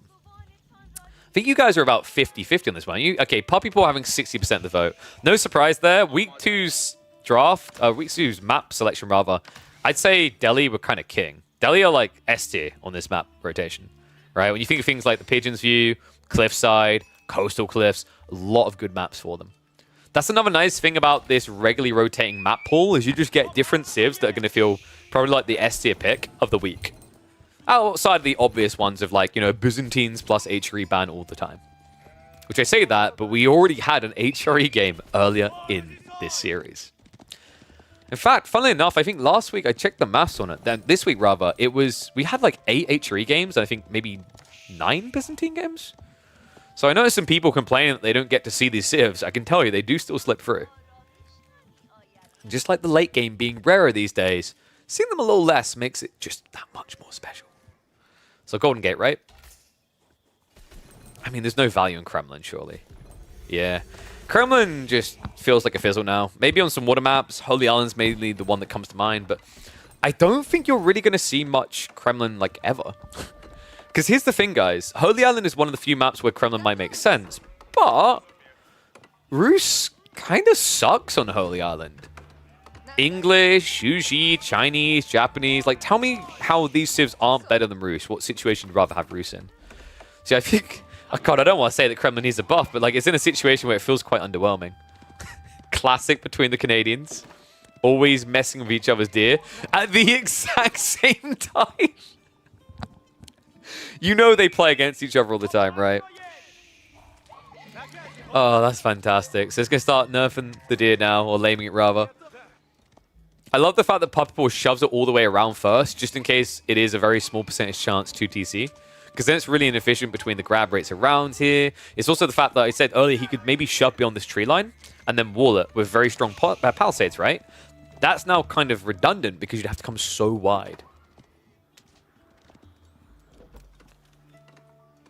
Puppy Paw, he's going to be doing the standard Dome of Faith. To the whole Pro Scouts thing, that's true, but it comes at a delay, right?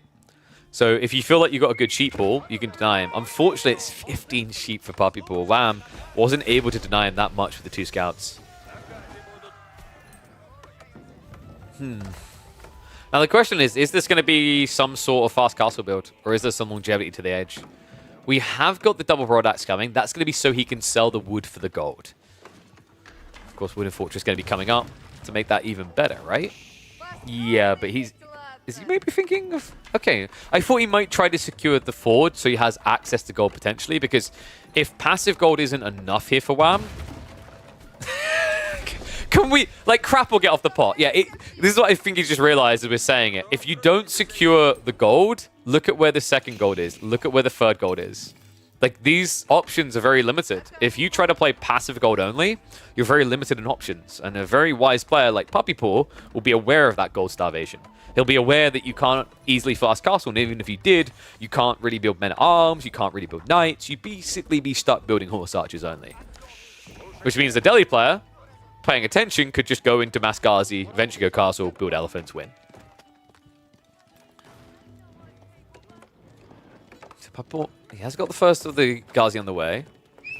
And he will have a very aggressive timing onto the Sacred Sites, remember, which should feel quite free here, considering Wham hasn't really got anything yet to contest.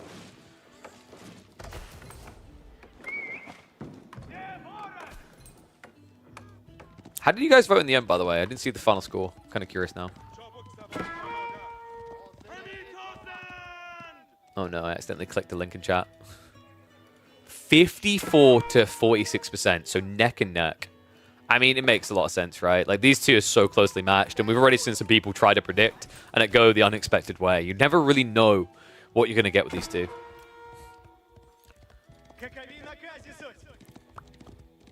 Pro Scouts down the way, so 3 minutes out. Wheelbarrow now coming in, and it is double stables. Okay, so Wham is looking to be present and able in the age. Makes sense with two Sacred Sites. I think the timing comes in too aggressively. And Wham at this stage is probably getting flashbacks to game 1 Sacred Sites. He doesn't want that happening again. So how do you stop it happening? Don't even let it get near that timing. So Night Spam up against Ghazi. That should force Puppy Paw across onto Spearman here.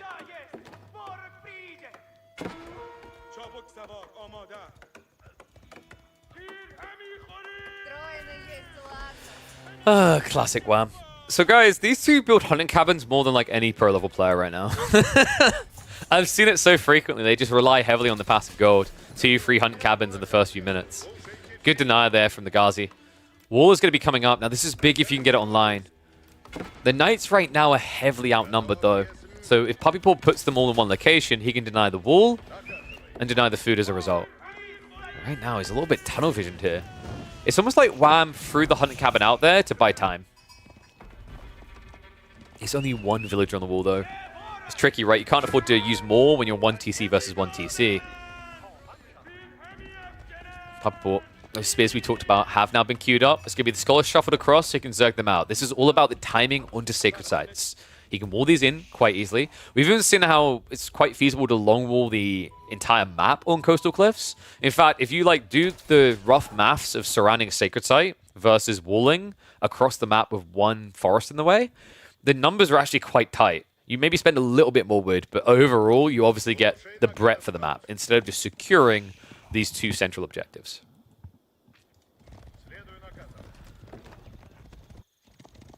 Wow, looks like he's going to try to raid. Puppy Paw still pretty confident in his position here. He's got 12 sheep, so he isn't going to be coming out too soon. Even when he needs to, he already walled the north side, folks. Funnily enough, he used a villager to do it instead of the spearman. Sacred Site's now being locked. Can't really contest easily here. Not with the Scholar. 7 Ghazi versus 3 Knights. You'll just lose. Because you'll get out-microed and the heal will be the difference. So Steady's going to look to extract Eco. Puppy Paw quick on the reaction here. Able to pull back. Knight's able to get 1 kill. Not bad. You kind of need to chip away at this because Wham right now only has a 1-unit comp. He's going to be forced into something else. And apparently, that something is going to be spears. Blacksmith's also coming, so it seems he's a little bit paranoid about the potential for the archer transition, but this also gives him more potency to dive Puppy Paw's base. What Wham's trying to do here isn't easy, by the way. The tricky part about Delhi is if you slip up once in this 1TC focus off, your opponent will just start to win pretty hard because he can just peel injured troops and heal, right? It's another value of Dome of Faith over time. Micro-intensive, but more worth it. Yeah, that's why you can't even try to front this for a second. If you don't think you can kill Delhi units, you really should be engaging. It's going to go in now. Scout goes down. Looks like the Ghazi actually trapped their brother, so a favorable eco exchange there for Wham, but this is still tricky, man. I don't like the longer this goes for Wham without something new. And it looks like that new is on the way. Archers are being prepared. Info's hidden. He has at least got the walls going up as well, so you can see he's going to have that breadth of map to play deep into the age.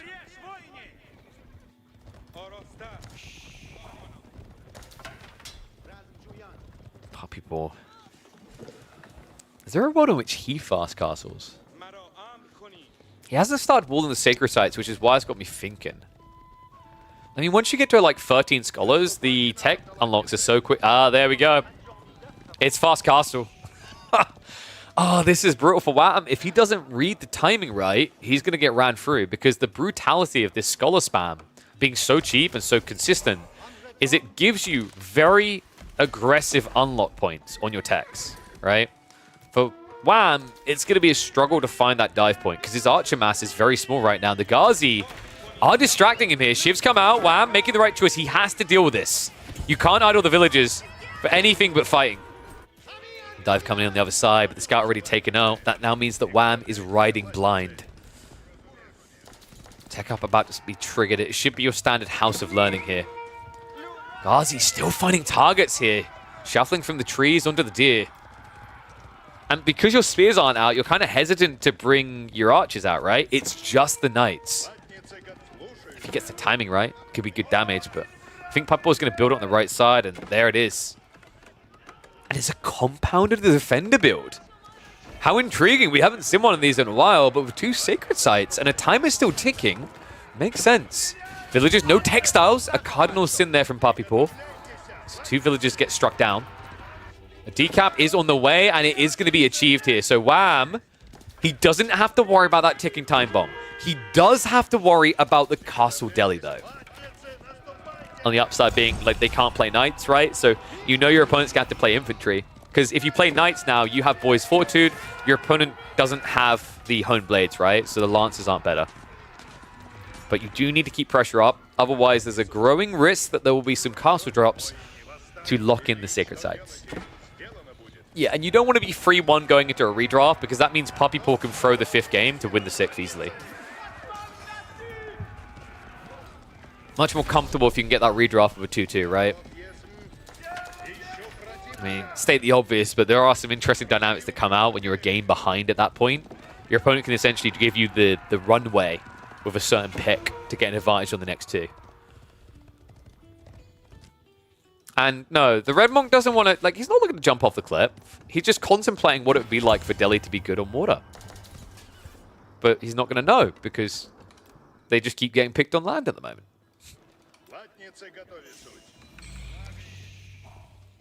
Relic now picked up for Puppy Paw. And a long walk home. Let me just jump off the cliff. Like, if you slinky down, you'll be close to your base, technically, if you fall this way. He's just going wide so he doesn't get seen. Wham! Scouting, looking for targets, not able to find them. The Sacred Site decaps are at least denying gold still, though. And we have a move now out onto the boar. Wham has to send it. Men-at-Arms have been queued up. Lancers as well. This Knight reduction, very expensive to keep going into. He needs to find the economy. And that means diving past the main base. Pinch comes in.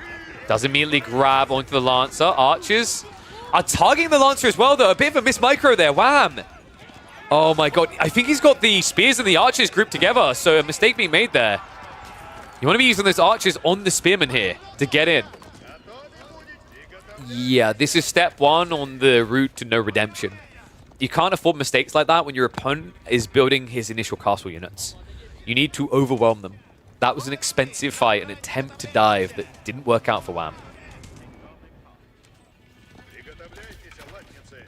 Meanwhile, elsewhere, we did have Puppy Paw eventually getting those 2 worker kills, right? So, like, economically, Wham is ahead a bit, but not by much, right? And he's about to be behind. Compound Defenders is on the way. Village Fortresses is coming through in 50 seconds. This is pretty smart by Puppy Paw. Like, Wham is looking to dive this area. So this gives you a stat defense to stop him, and that means that your army can instead start moving across the map.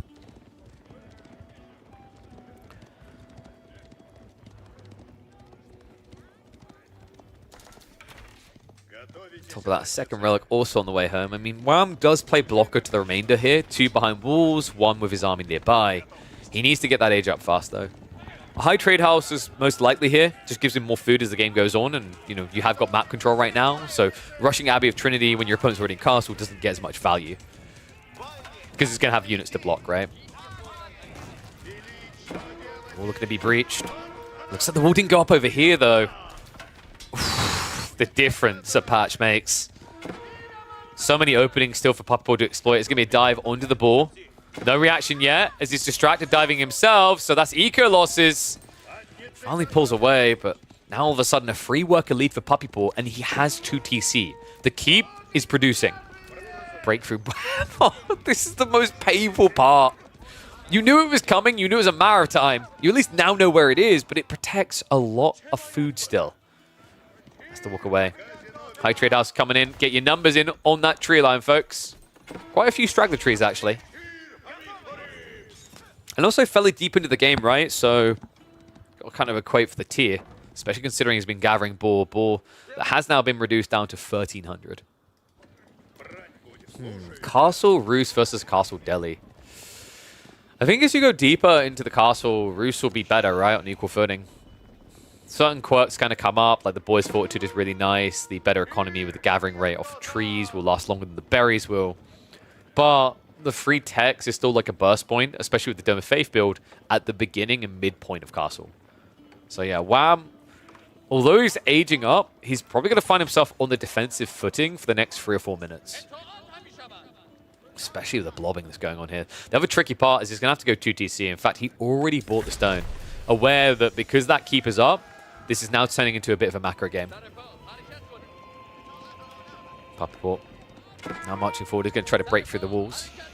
Good thing is because 4-5 Palisades are double the health, it buys you a bit of time, but you have to build the walls for that. And there is still a gap. Oops. Puppyport's like, well, why settle for 1 gap when you can have multiples?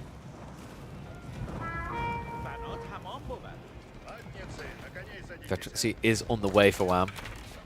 Puppyport already has it because Dome of Faith is not reasonable. Gonna die on this hill. Dome of Faith is crazy, man. It's so easy to get all your techs now.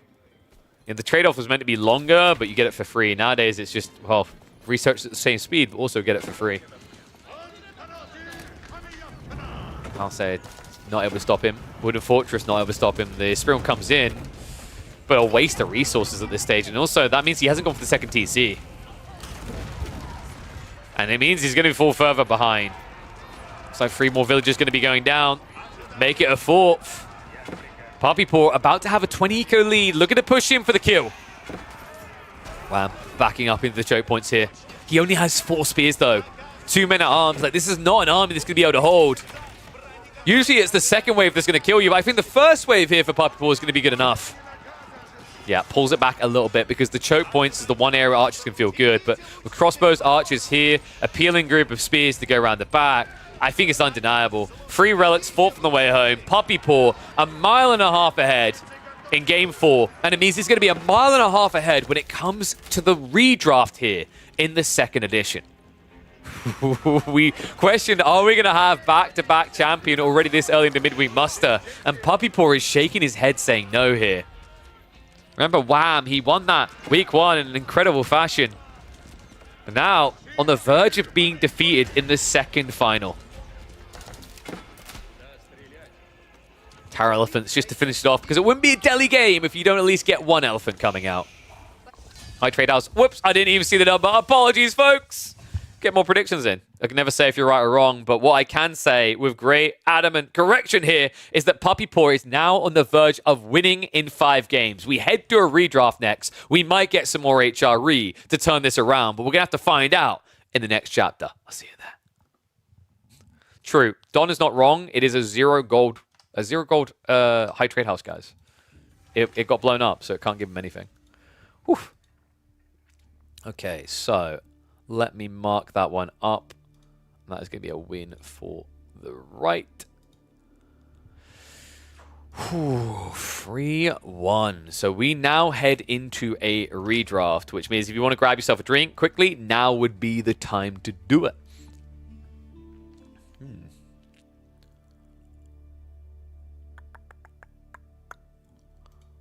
Let's see. They should already be underway. Abbas has got through this time, and Wham got them. But he had to give the HRE over. So check this redraft, folks. With what maps we got remaining here? So we've got Gorge, Frisian, and Cliffside. Puppyport, like, I mean, you can't go Frisian early here, right? Maybe you do if you think HRE can beat everything there to try and recover. Abbas's on Gorge is kind of scary. Roos as well. Does Wham really have a good pick for Gorge? Delhi can work quite well there. And you also have potentially French. But Delhi also could be needed on Cliffside. I think maybe Wham's thinking someone like Juji for Cliffside, but you have to Finn at first. So we're probably going to see him going for Gorge next. Which can play into his playstyle. Like we said, he's more of a macro player, right? And I think Gorge does kind of allow for that a bit more these days. He's going Frisian, though, and it's Juji versus Abbasids. Whoa. That is not someone I saw coming. Interesting.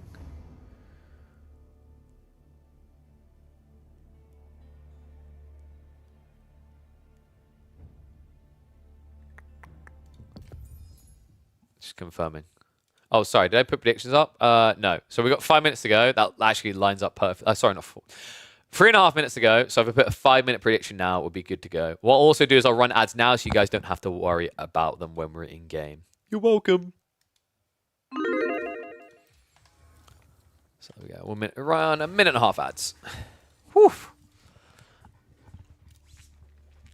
Roost main strength used to be water maps, even though they were... Yeah, I mean, it's like you pick them on land now, for sure. Who's usually Legacy? The guy who has usually Legacy in the draft. Wow. But Abbasids, man. Wait, is this the right way around? Wait a second. Let me check. No, it's because they changed size. Let me flip those names. I don't know why. The tool that we use doesn't update the name fields correctly sometimes. So, Puppy Paw, Wham, Switcheroo. 1 second. So... It's going to be Wham with the Abbasids. There we go. Apologies about that.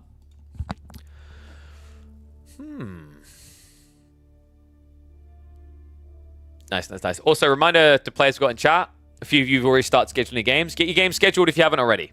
Vamos, amigos. We've got a few people carving out their time, so we should be live tomorrow to cast a bunch of those. And you're right, we need to flip scores. Thank you very much, Dan. You're correct. So, doo-doo.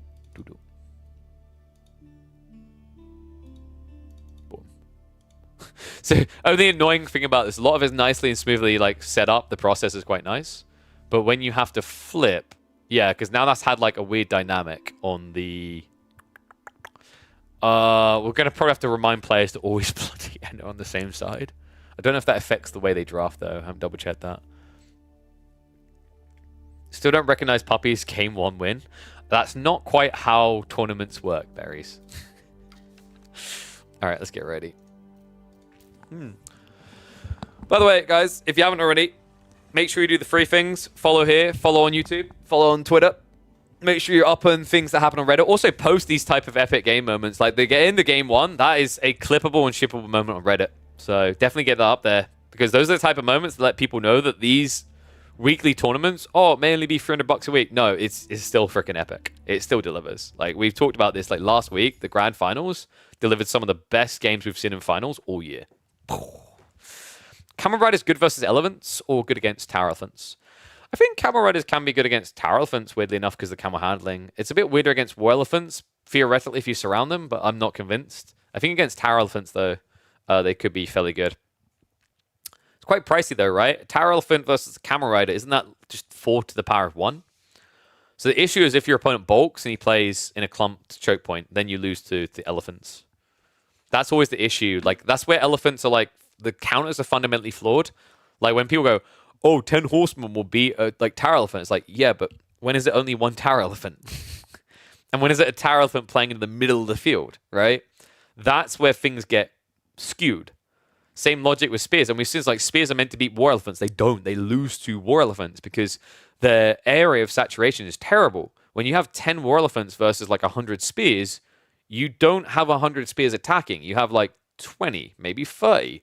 And then the splash damage from the elephants adds up to a lot more. I agreed, Chris. I mean, I'd like to bring someone in to handle the YouTube side and do those type of things, get highlights each week, do a little bit of voiceover to prep it, where it's like top 5 games of the week, check these out. But that requires people to do. I only have so many hours in the week, and I'm already breaking myself.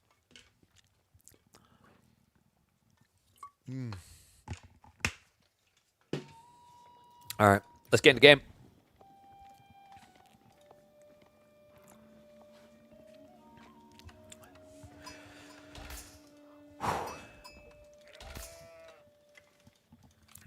No, I don't think you do another channel. What's the point in creating 2 different channels within Age of Empires 4? It makes sense if I'm like, I want to create a channel to do other games or like my climbing content, right? But like, why would you dilute within the same pool? You just need clips or you need short videos, whatever. Oof.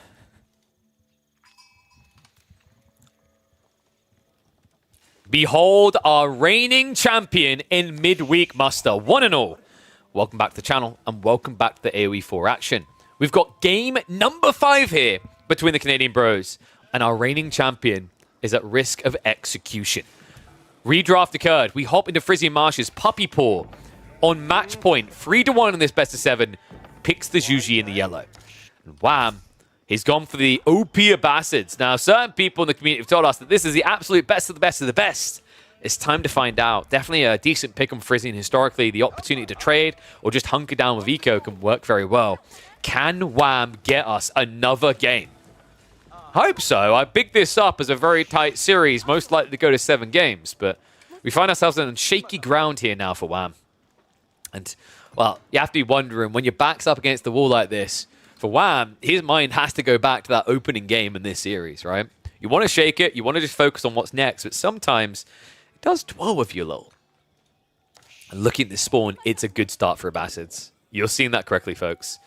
Berries and stone together. Cha-ching. This is what you want out of a spawn if you're knowing you're going to be defensive. And against Juji, you should be defensive. The question is, what's Puppy Paw's reaction going to be? Because Puppy Paw actually played a very similar matchup at Red Bull Wololo El Renado, you guys might recall. You might be refreshing your brains now and remembering it. We had Abbasids versus Chinese. We had Puppy Paw all in after all in after all in, only to fall short, partially due to the timings misaligning, partially due to the order of text. Things didn't quite get done in an efficient way. Maybe this is a morale booster, though, because for that all-in strategy to block the greed of Abbasids, Juji are arguably better for their initial timing than Chinese, where they're weaker as the game goes on. The reason is, if you're looking at Juganu mass, Juji get into that mass 8 ahead of standard Chinese play.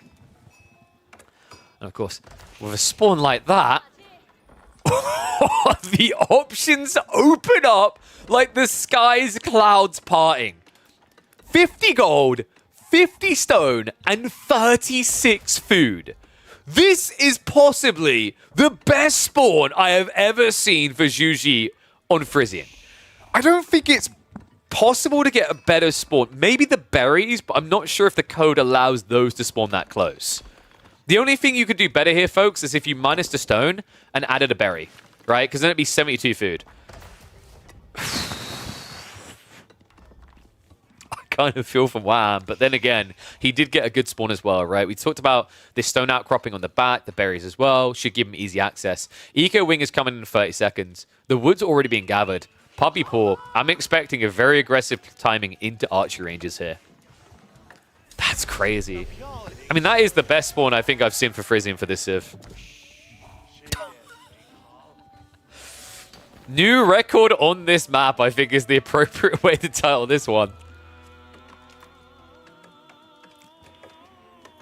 Wow. Is it going to be a tree line TC, or is it going to be forward? Usually, if you're going to go free TC, you set one up on the berries and the stone here, and then you transition to the trees. Well, it should be momentary soon. The nice thing actually about playing as the Abbasids is because of the Fertile Crescent, you have a little bit more wood to work with, so you can get away with like this efficient tree line, not tree line, but these initial straggler trees into TC, and then have enough for a wood camp afterwards.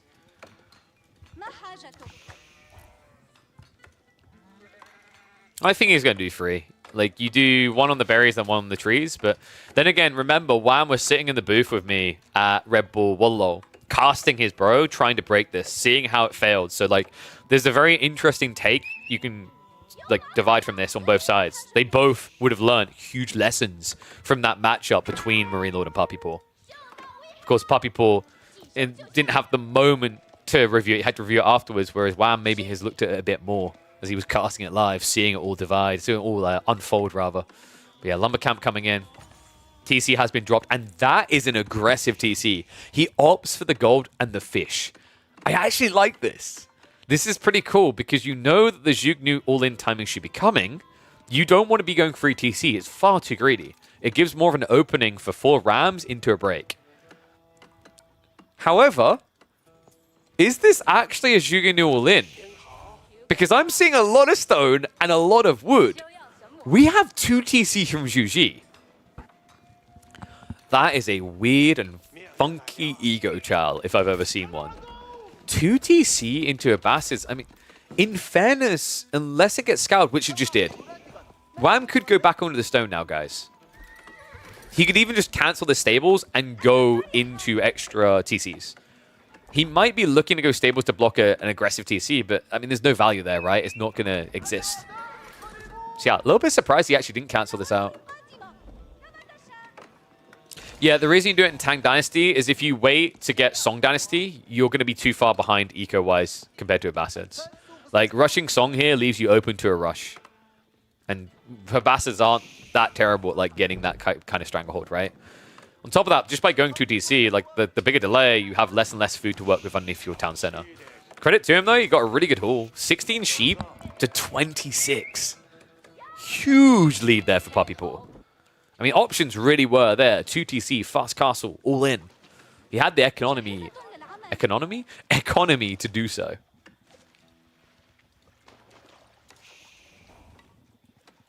What about Song into free TC? Belina, I like your attitude. Your attitude is the attitude of a man who really wants to go and play some games in silver. Sorry. That's very, very, very greedy.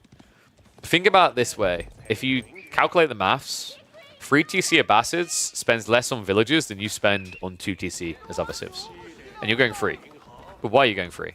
Because it's cheaper? It's not that much cheaper. It's just on the wood. Right? It's... China can do an Bastard TC race. Zhuji can't to the same degree. Which is why you're now seeing Puppy Paw ramping up for the offensive. Because Wham has gone back to the stone. Ooh. Wham.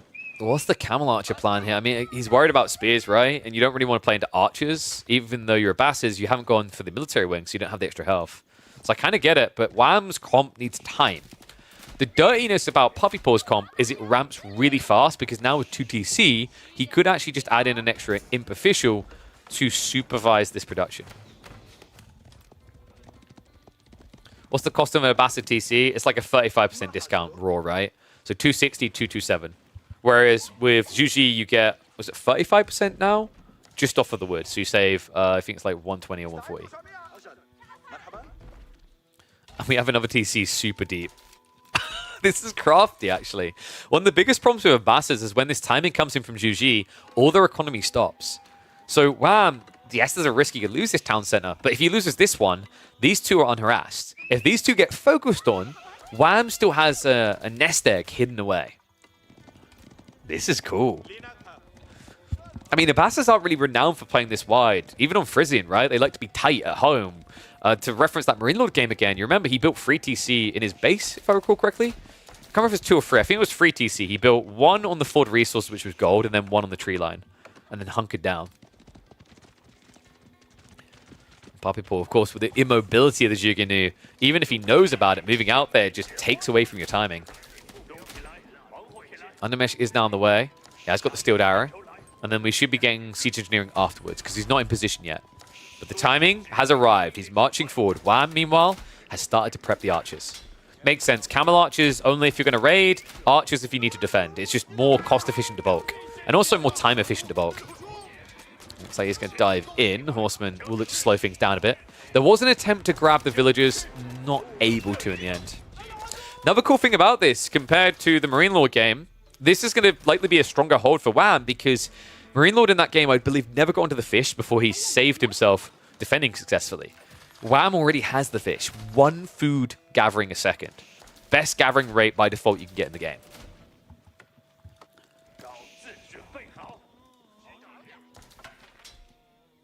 Puppy Paw. It's going to have to be, what, 3 rams to break this sufficiently? Bit dangerous if you do anything else. However, Wham has been greedy. We do not see the blacksmiths yet. It's only now coming down, so no Steeled Arrow, no Undermesh.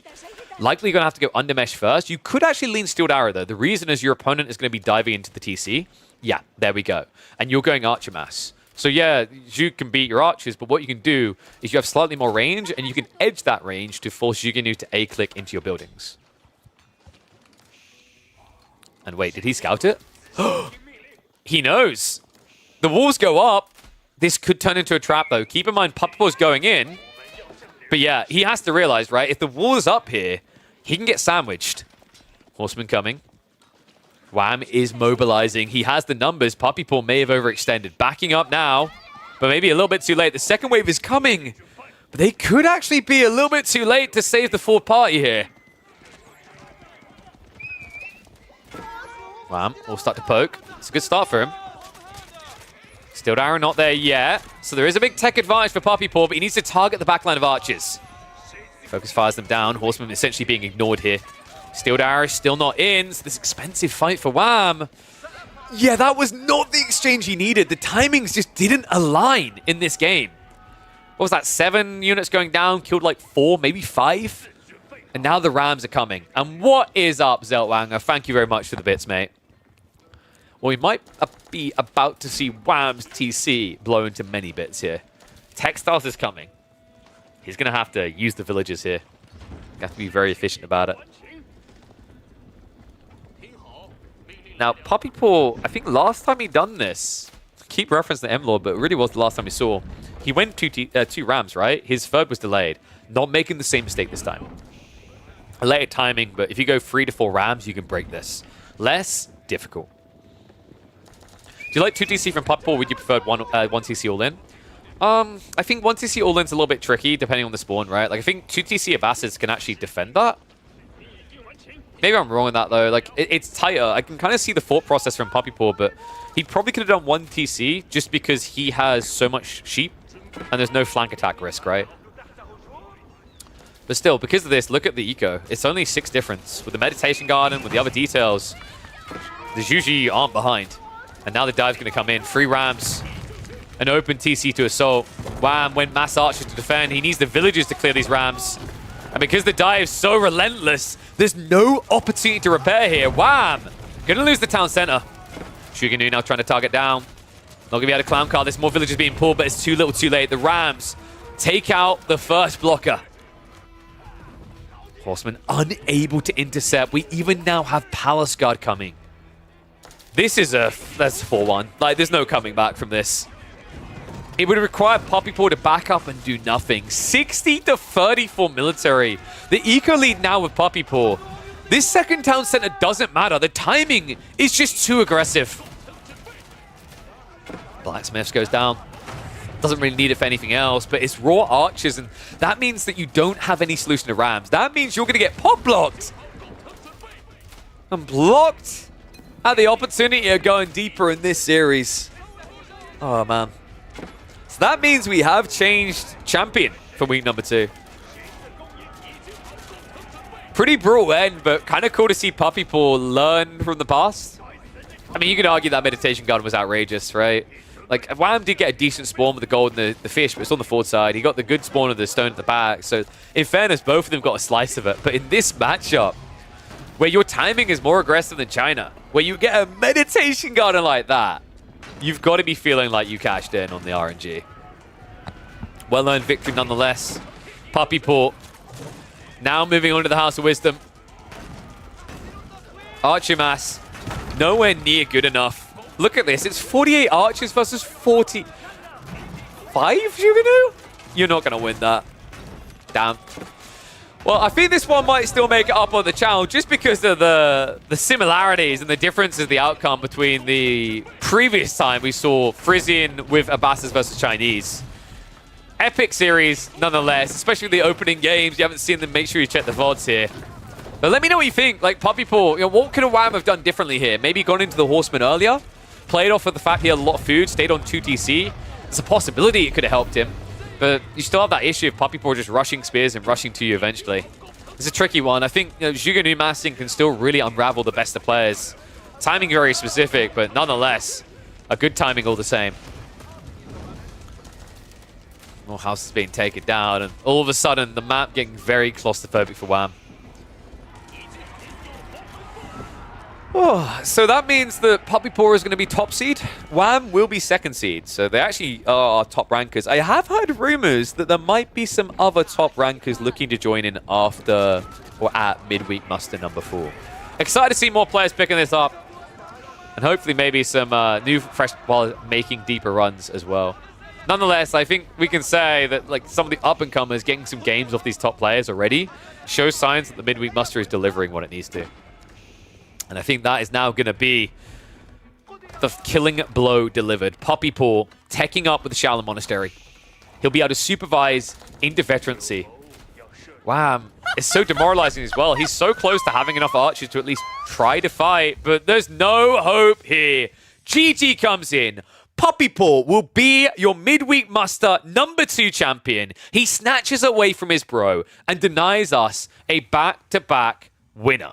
That's what it's about there. You want to see these changes. You want to see these flips. And Poppy Paw this week has been looking absolutely astounding, especially after his 3-0 win over Anatan, showing the draft power that he provides, right? Able to just outmaneuver him there. Now, against his bro, in the draft, you saw how uncomfortable it was, the long delays on actually figuring out what they wanted to go for. But, you know, I hope Wham doesn't think too much on that opening game. An epic one, an unfortunate way for things to play out, and imagine how different this series could have been otherwise. But if you guys like what you've been seeing here, if you've been enjoying the content, make sure you are subscribed to the channels. Make sure you're tuning in Mondays, Tuesdays, Thursdays, and Fridays for your midweek dose of esports action, all courtesy of yours truly. I'll see you all in the next one.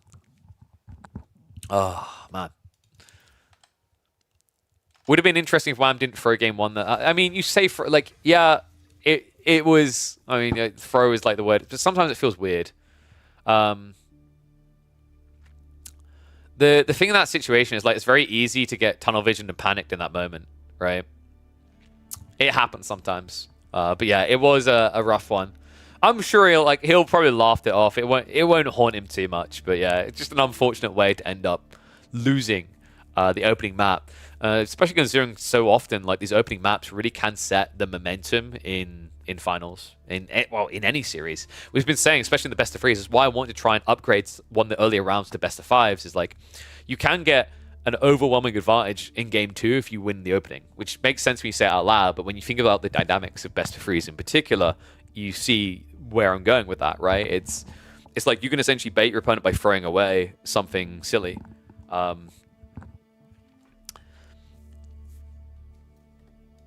2v2 show match. Well, I'm thinking, like, how long have we been live? It's only been 2 hours and a bit. Do we try to get a show match going? I wonder if that would be something cool to do on Thursdays after finals. I don't know if people really care. Maybe? Don't know if I've got enough layers around. Like, it would be very impromptu to try and organize one right now. I don't know who we'd have. Poppy Paw and Wham.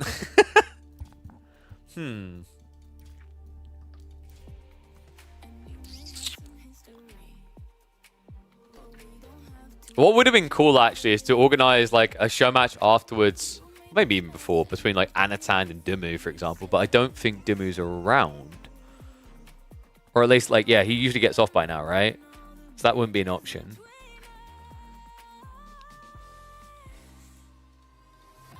Stroke my chin, actually. How should we approach this? Let me have a look. Who have we got online as options? Oh, sorry, I need to put the point up, don't I? There we go. Because it would be cool to try and get one going.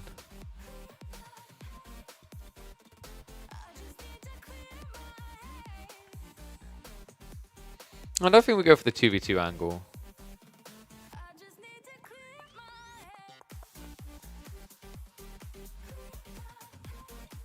Did Marine Lord already go off?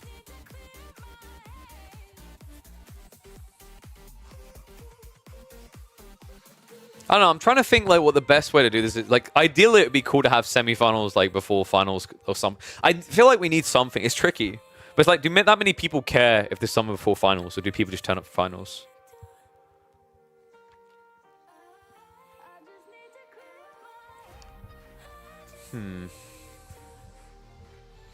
Because, like, that's the thing. It's very short to go live for finals that's 2 hours long, right?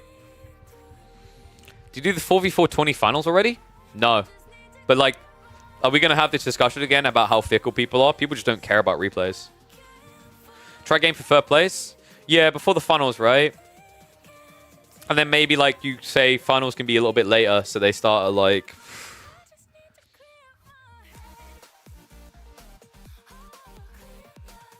$18 or 19 CET?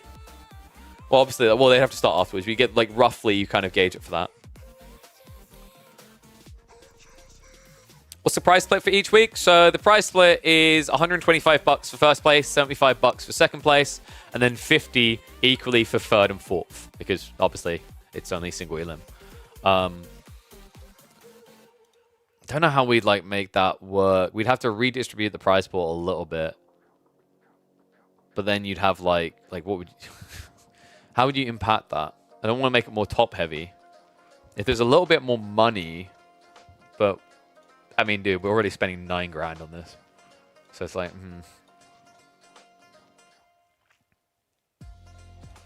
because like, you know, the thing is, to prove this is a success, viewership needs to make sense, right?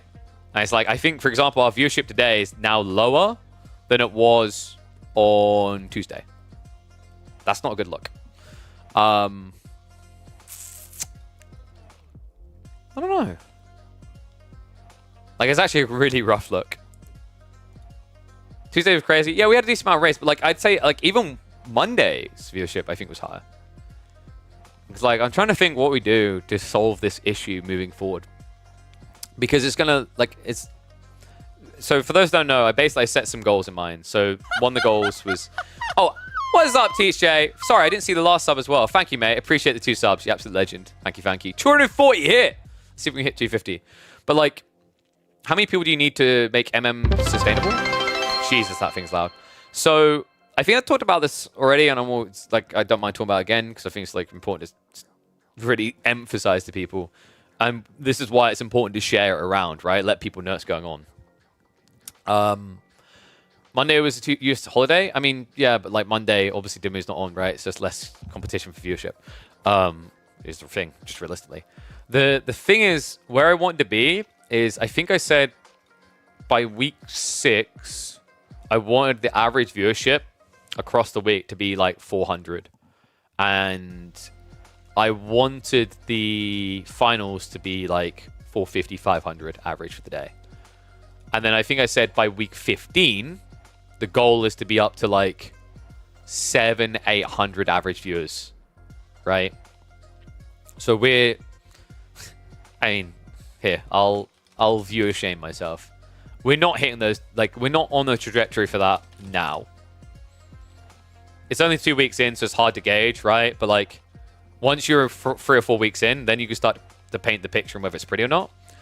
In terms of where I need to be to like, for things to be sustainable, I mean, it's subjective, right? But like, if I'm at 700, 800, I'm fairly confident I can start to get money to increase production and everything else, and also provide for my family.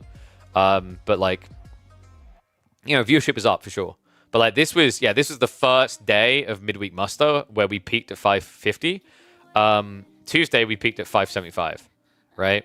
But like, grand finals 442, but that was the raid from Marine Lord, right? And then this one is going to peak at probably like not even 300. So it's a bit tricky. Is that realistic with BC streaming at the same time? I mean, I think that's a cop-out, BC streaming, sure. But like, if people... So the way I think the way I describe this is, if people want esports, then it's like, this is the esports, right? BC has built a community, and it's a incredible community, but like, he's going to be playing pubs at this point, or playing in the finals himself if he plays in the KPMMs. It's like, I think I mentioned this where it's like, I think I've said this. I think I said it before on stream. This will either make or break my channel within AOE4, was the thing that I was very honest about, and I stand by that. And the reason, what I mean by that, and it's not me being dramatic, it's me being realistic that I've spent 3 years on this game, and we do a lot of content each week, each month. So if I can't get to a stage where I can even break even on my content, you start to think, is there enough room in the scene for you, right? Because on YouTube, there's like maybe 4 or 5 people maximum that are like able to make a living off of that. And then on Twitch, there's 3, 4 people who can make a living. 5 maybe. Depends on the communities, right? So like, to say, is it realistic for you to do that, like have that expectation when BC's online? I mean, you have to have that expectation, right? Grow, like, it's kind of grow or die. So like, then it comes down to, is the issue there's not enough people like coming into the scene to discover the channel and whatnot? Or does like it come down to no one cares? Goes the gulag at regular jobs? I mean, no, if this fails, I'll just like start divesting my content into other avenues. and putting more effort behind esports again. So, like, yeah. I think the viewership needs some time. Oh, yeah, for sure. Like, I'm not going, like, week 4, all right, GG, it's over, I'm not bothering. But, like, I'm being I've said this is my goal, to be transparent with my expectations, right? And some people might think those expectations are unreal, but I don't think so. If you want to get to a path of profitability that's reasonable, right? Monday was a US holiday for what's worth. Oh, sorry, I already responded that, right? Like, I don't think it fully fits, though. Like, you know, has to be fixed times for your casting. E.g., I don't know when you were casting which round. I mean, you say that, Rolans, but, like, then it's impossible to do because people have jobs, right? So then you're actually gatekeeping to full-time players, which there's only a handful of. So, like, the open scheduling is allowable for that. And, like you say, fixed time casting, I don't think that's actually needed because I will be live on Mondays, Tuesdays, Thursdays, and Fridays, right? The Thursday has a fixed time for the finals, but Mondays, Tuesdays, and Fridays, we are live. We get live between, like, 1 p.m. and I think 3 p.m. has been the timing, sometimes slightly earlier. But, like, I'd say on average, we've actually been about 1 to 2 p.m. each day. So, like, we're fixed. We're scheduled on when we're coming live, for sure. One of the issues is, like I said, getting new faces in. Because, like, if the issue is, like, whoever is online and they have all the viewership, your question then has to be, how do you get new viewership, right? And that's where, like, I need someone... I need to bring someone on the team for, like, the YouTube and TikTok and those kind of things. Because they can then grow those because those inject viewership into the Twitch. That's nice to see in there, Susie. Yeah, I think we've had some new people coming through, which is great.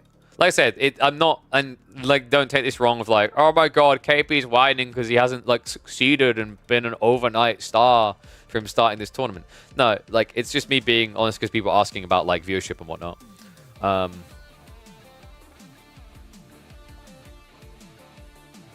Try to partner with BC to get host start each week. I don't want to put the pressure on him for that, and it doesn't like mathematically make sense to each. Like, when you're going to do finals then super late. The whole point around this time of the day is, in theory, it's meant to be the most fair to the most regions. There's always going to be one that's a bit odd. But it's also prime time for, like, hosting and whatnot.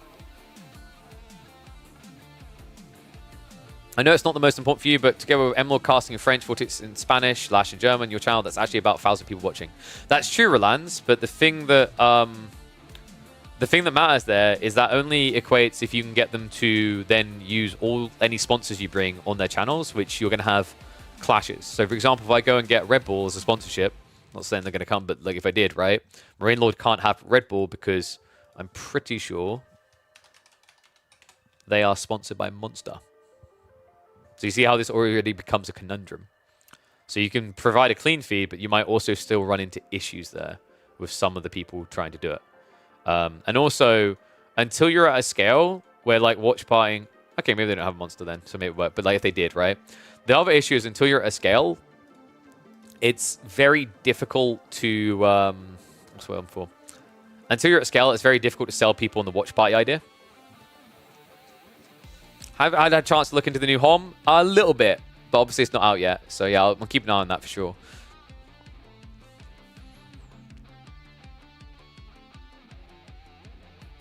I'll go bouldering again. Yeah, give me a few weeks. Yeah, like I said, like, I mean, I don't know. If someone thinks this comes off as moaning or being, like, ungrateful, like, please leave because you're definitely misreading what this is. I'm just, like, realistic about time, investment, effort, right? This was, like, the wake-up point of, like, dude, I've literally spent 3 years of my life on AoE4.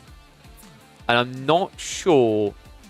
Maybe there was a year where I, like, broke even on AoE4 earnings alone. But that all came from third party. So, like... You basically have to be realistic at a point. Like, can this now provide a living? So that's why, like, I've been so aggressive with the targets I've set myself to grow this. It's something I think the scene needs. I think it's something it benefits from. But, you know, proof is in the pudding, right? Probably find a lot of success in featuring some lower league players, community games, etc. That's not true. That is... I'm sorry, but that's like maybe it's just because the YouTube wasn't handled right. But we've tried low-ranking content before. We've tried community games, and the support went like this, and then immediately like that. So like, yeah, trust me, I've tried. And maybe it's just a different angle. Maybe I'm doing it wrong, but like, it's not from a lack of trying these things for sure. DLC will help us in the future. I mean, hopefully. Is Marine Lord sponsored by Monster? Okay, yeah, we covered that. Brewers cross sponsorships. Yeah, like, I mean, this is the thing. So I've said this before. The only real people who benefit from like open casting, it's not the people putting together the tournament. It's actually the developers, right? That's why, for example, with VCT, Valorant, or whatever, they want watch parties. If you're an independent TO, it's actually a conundrum unless you can enforce people to watch your broadcast, like I think PGL has been doing with Counter-Strike. Because then you can have your sponsors integrated on screen. They can't. They have to show your sponsors, right?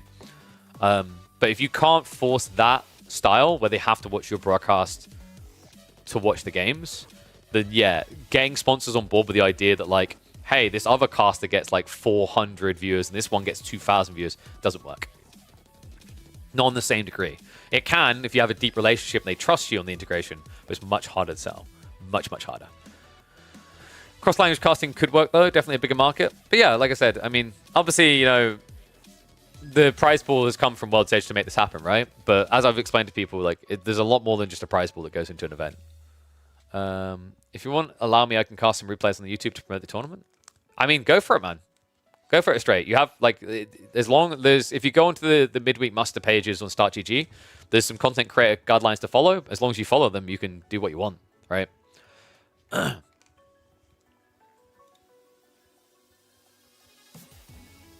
Hey, what's this? Ask who for getting what in? Oh, oldies. Yeah, give me that oldies sponsor.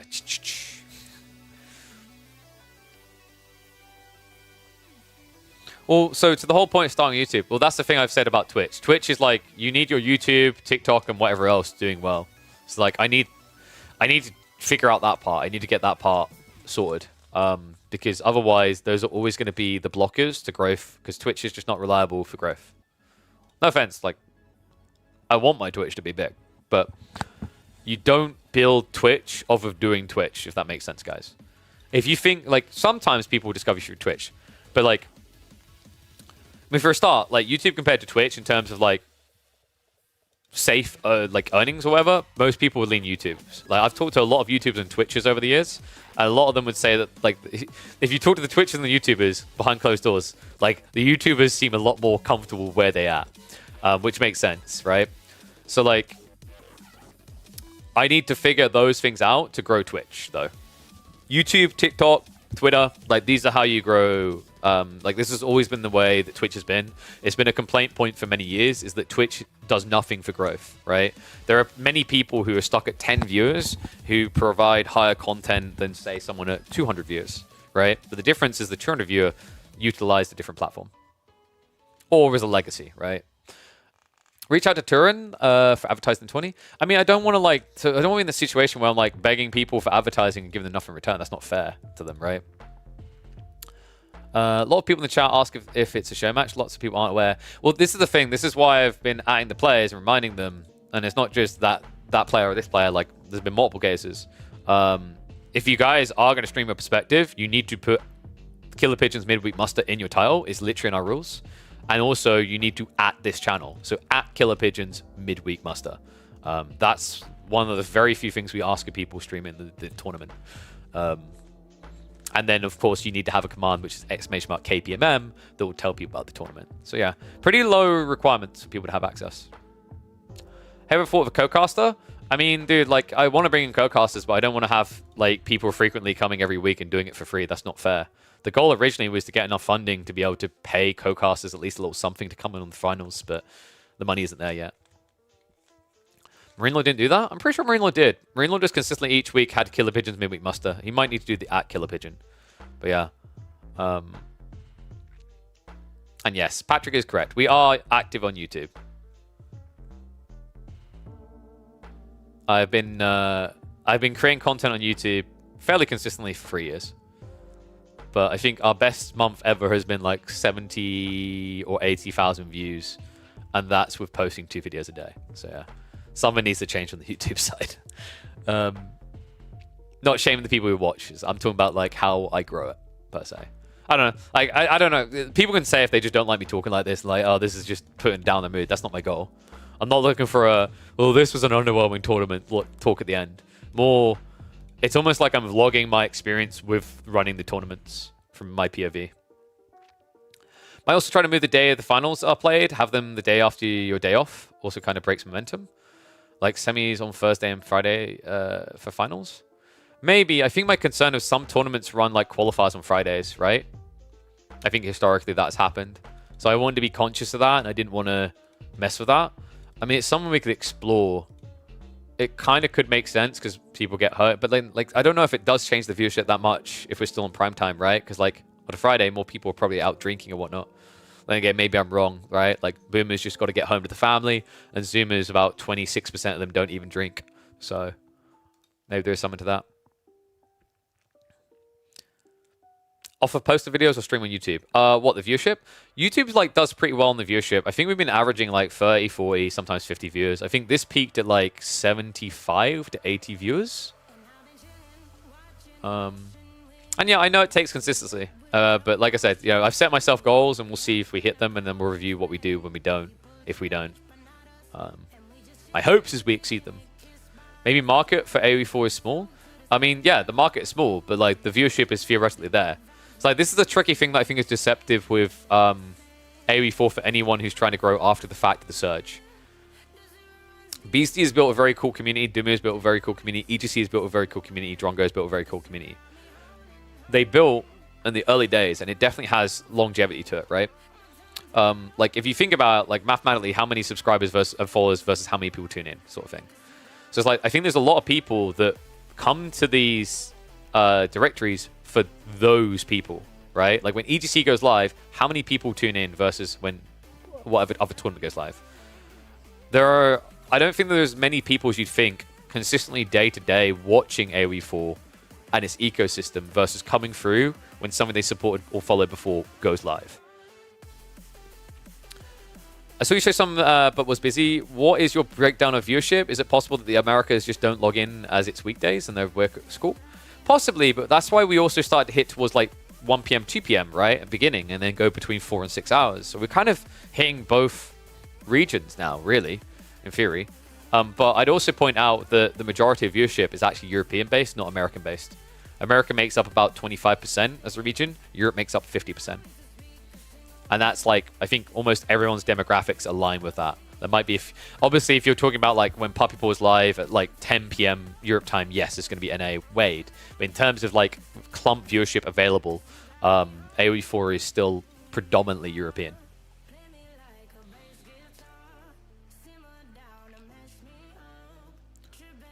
It really helped when people were putting this tourney in the stream titles. Exactly. Because like people don't know. Like I agree. That's why I've tried to emphasize it. And I even like try to be transparent with people and go, look, this helps it grow. Do you guys like money? You want more money? Then do this. So I like to think that people are hopefully getting the message now after week 2. It's just a teething issue of getting used to it. And hopefully people won't have to be chased as much as there was some chase that was needed this week. Because it's also, if my admin has more work to do, then it's very hard for them to justify doing it at the rate I give them, and then they're going to want more money, which is not them being unreasonable. It's like they're putting more hours in, right? So like my job is to make their life less of a headache, because if the costs blow up around it, it becomes unsustainable. Then I'm burning money, and I'm trying not to be 2021 esports. Sorry, 2022 esports. 2023 definitely. Plenty of up-and-coming casters that would do it for practice, quite possibly.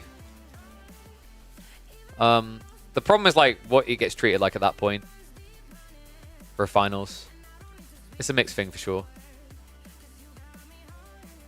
Turin always says he'd love to do some with tourneys, do not focus on AoE4, but that can be like a conundrum with doing tourneys, right? And like if you think about it from Turin's perspective, his viewership is much better in Total War, right? So it doesn't make sense for him to do tournaments, right? Not sure what the American... Oh, yeah, we were doing American viewership. DLC would improve viewership, yeah, but does it keep viewership is the challenge. I think sometimes AoE4 doesn't evolve enough for people to stick with it. Capture AoE2 as well, or become a... Well, I mean, the problem is there's like a divide between 4 and 2. And what you just described there, Bobba, in theory seems cool, but I guarantee if I went to AoE2, AoE2 is already saturated. You're a caster trying to wedge yourself into a combo of Mem, Dave, T90, and then Nilly. Right? And then you've got the smaller casters, the upcomers, the ones who've been grinding for years. So, like, at that point, you're trading in one full ship for a ride on another full ship. You make it sound like I'm about to upgrade to like a more spacious room on a yacht, when you're actually gonna be in the same sardine can, just with a different paint job.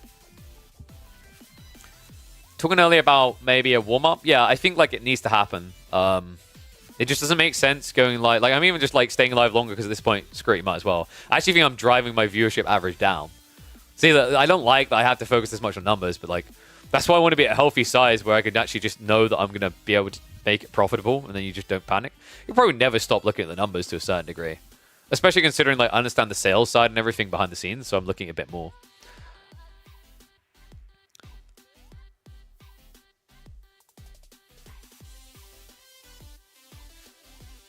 Yeah, it's got some US people in, and that's intriguing. You just don't play much because the team games matchmaking is hot trash. However, it's a fun game to watch. I mean, the team games sometimes deliver. How much of the NA versus Europe is a chicken and egg kind of thing? I mean, you say that, but once again, Sockton, where is the new people coming from that would watch from NA? Because Sockton, you're from NA, right? So like, there's a lean there, I think. It would be nice for you to have it more NA based, but like, the viewership dynamics do not support the logic. If you had new audiences coming in, sure, but like you don't, right? AoE 4 doesn't, on average, attract new people into the content creation arc of watching streams and videos that often, right? Because you kind of need this exponential growth factor for that to happen. Just notice you never put on the tire redeemed. Oh, I'm sorry, Camian.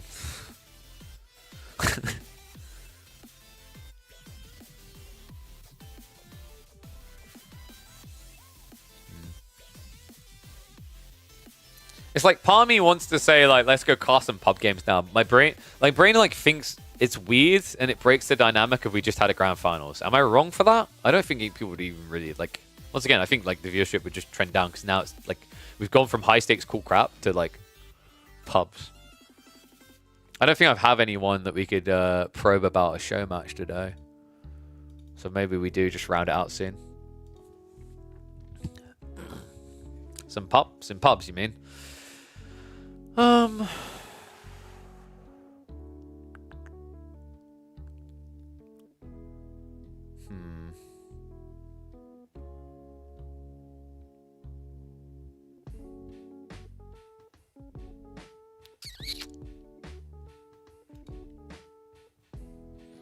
Is there a day off that is off schedule for people like Beastie in the middle of the week? Would finals on that day be better? I mean, there's no consistency, I think, when Beastie takes a day off. But like once again, like it's not a target of like, oh, screw this guy for being live. That's not what I'm trying to really get at. It's like, how do you reach new people or have people prioritize it, right? If it really matters in their eyes. Like your goal shouldn't be to avoid. So here's the problem: when you just avoid someone, you don't solve the problem. You just actually like make your own schedule inconsistent. So it's actually hard to get people. Harder to get people. I don't know. I need to go think on this. I mean, I haven't eaten a proper meal either, so yeah, I haven't eaten all day. So I think what we'll do is we'll get ready to wind down. I'm going to stop the YouTube stream now. Thank you for watching there, folks. We'll be back tomorrow for round of 32. Actually, we can do that. We can talk a little bit about that because we have got things now starting to like carve out. I think we're going to have the seeds locked in soon, I believe. I don't think it's exactly locked in yet, but midweek muster number 3. We do have a rough idea. I think we know who's qualified now. It has been locked in. We have our 32. We are going to be removing Atoll and Gorge for this week's one, and we're going to be adding in Haywire and Skarsgård. Skarsgård is a very unique map. It has water, but water does not matter in the early game. It only matters in the mid and late game. So a very, very different dynamic to practically any other water map that exists in Age of Empires 4. Haywire is going to be very intriguing to watch. I mean, it's a ranked map. It's a very different style of ranked map. And we have got our list of attendees, which we can see over here. So, we have got good old Benny Boy coming back. Mjertikl is going to be there. Stopper, Red Darksider, Xlav has qualified through. We're going to have Rivtal.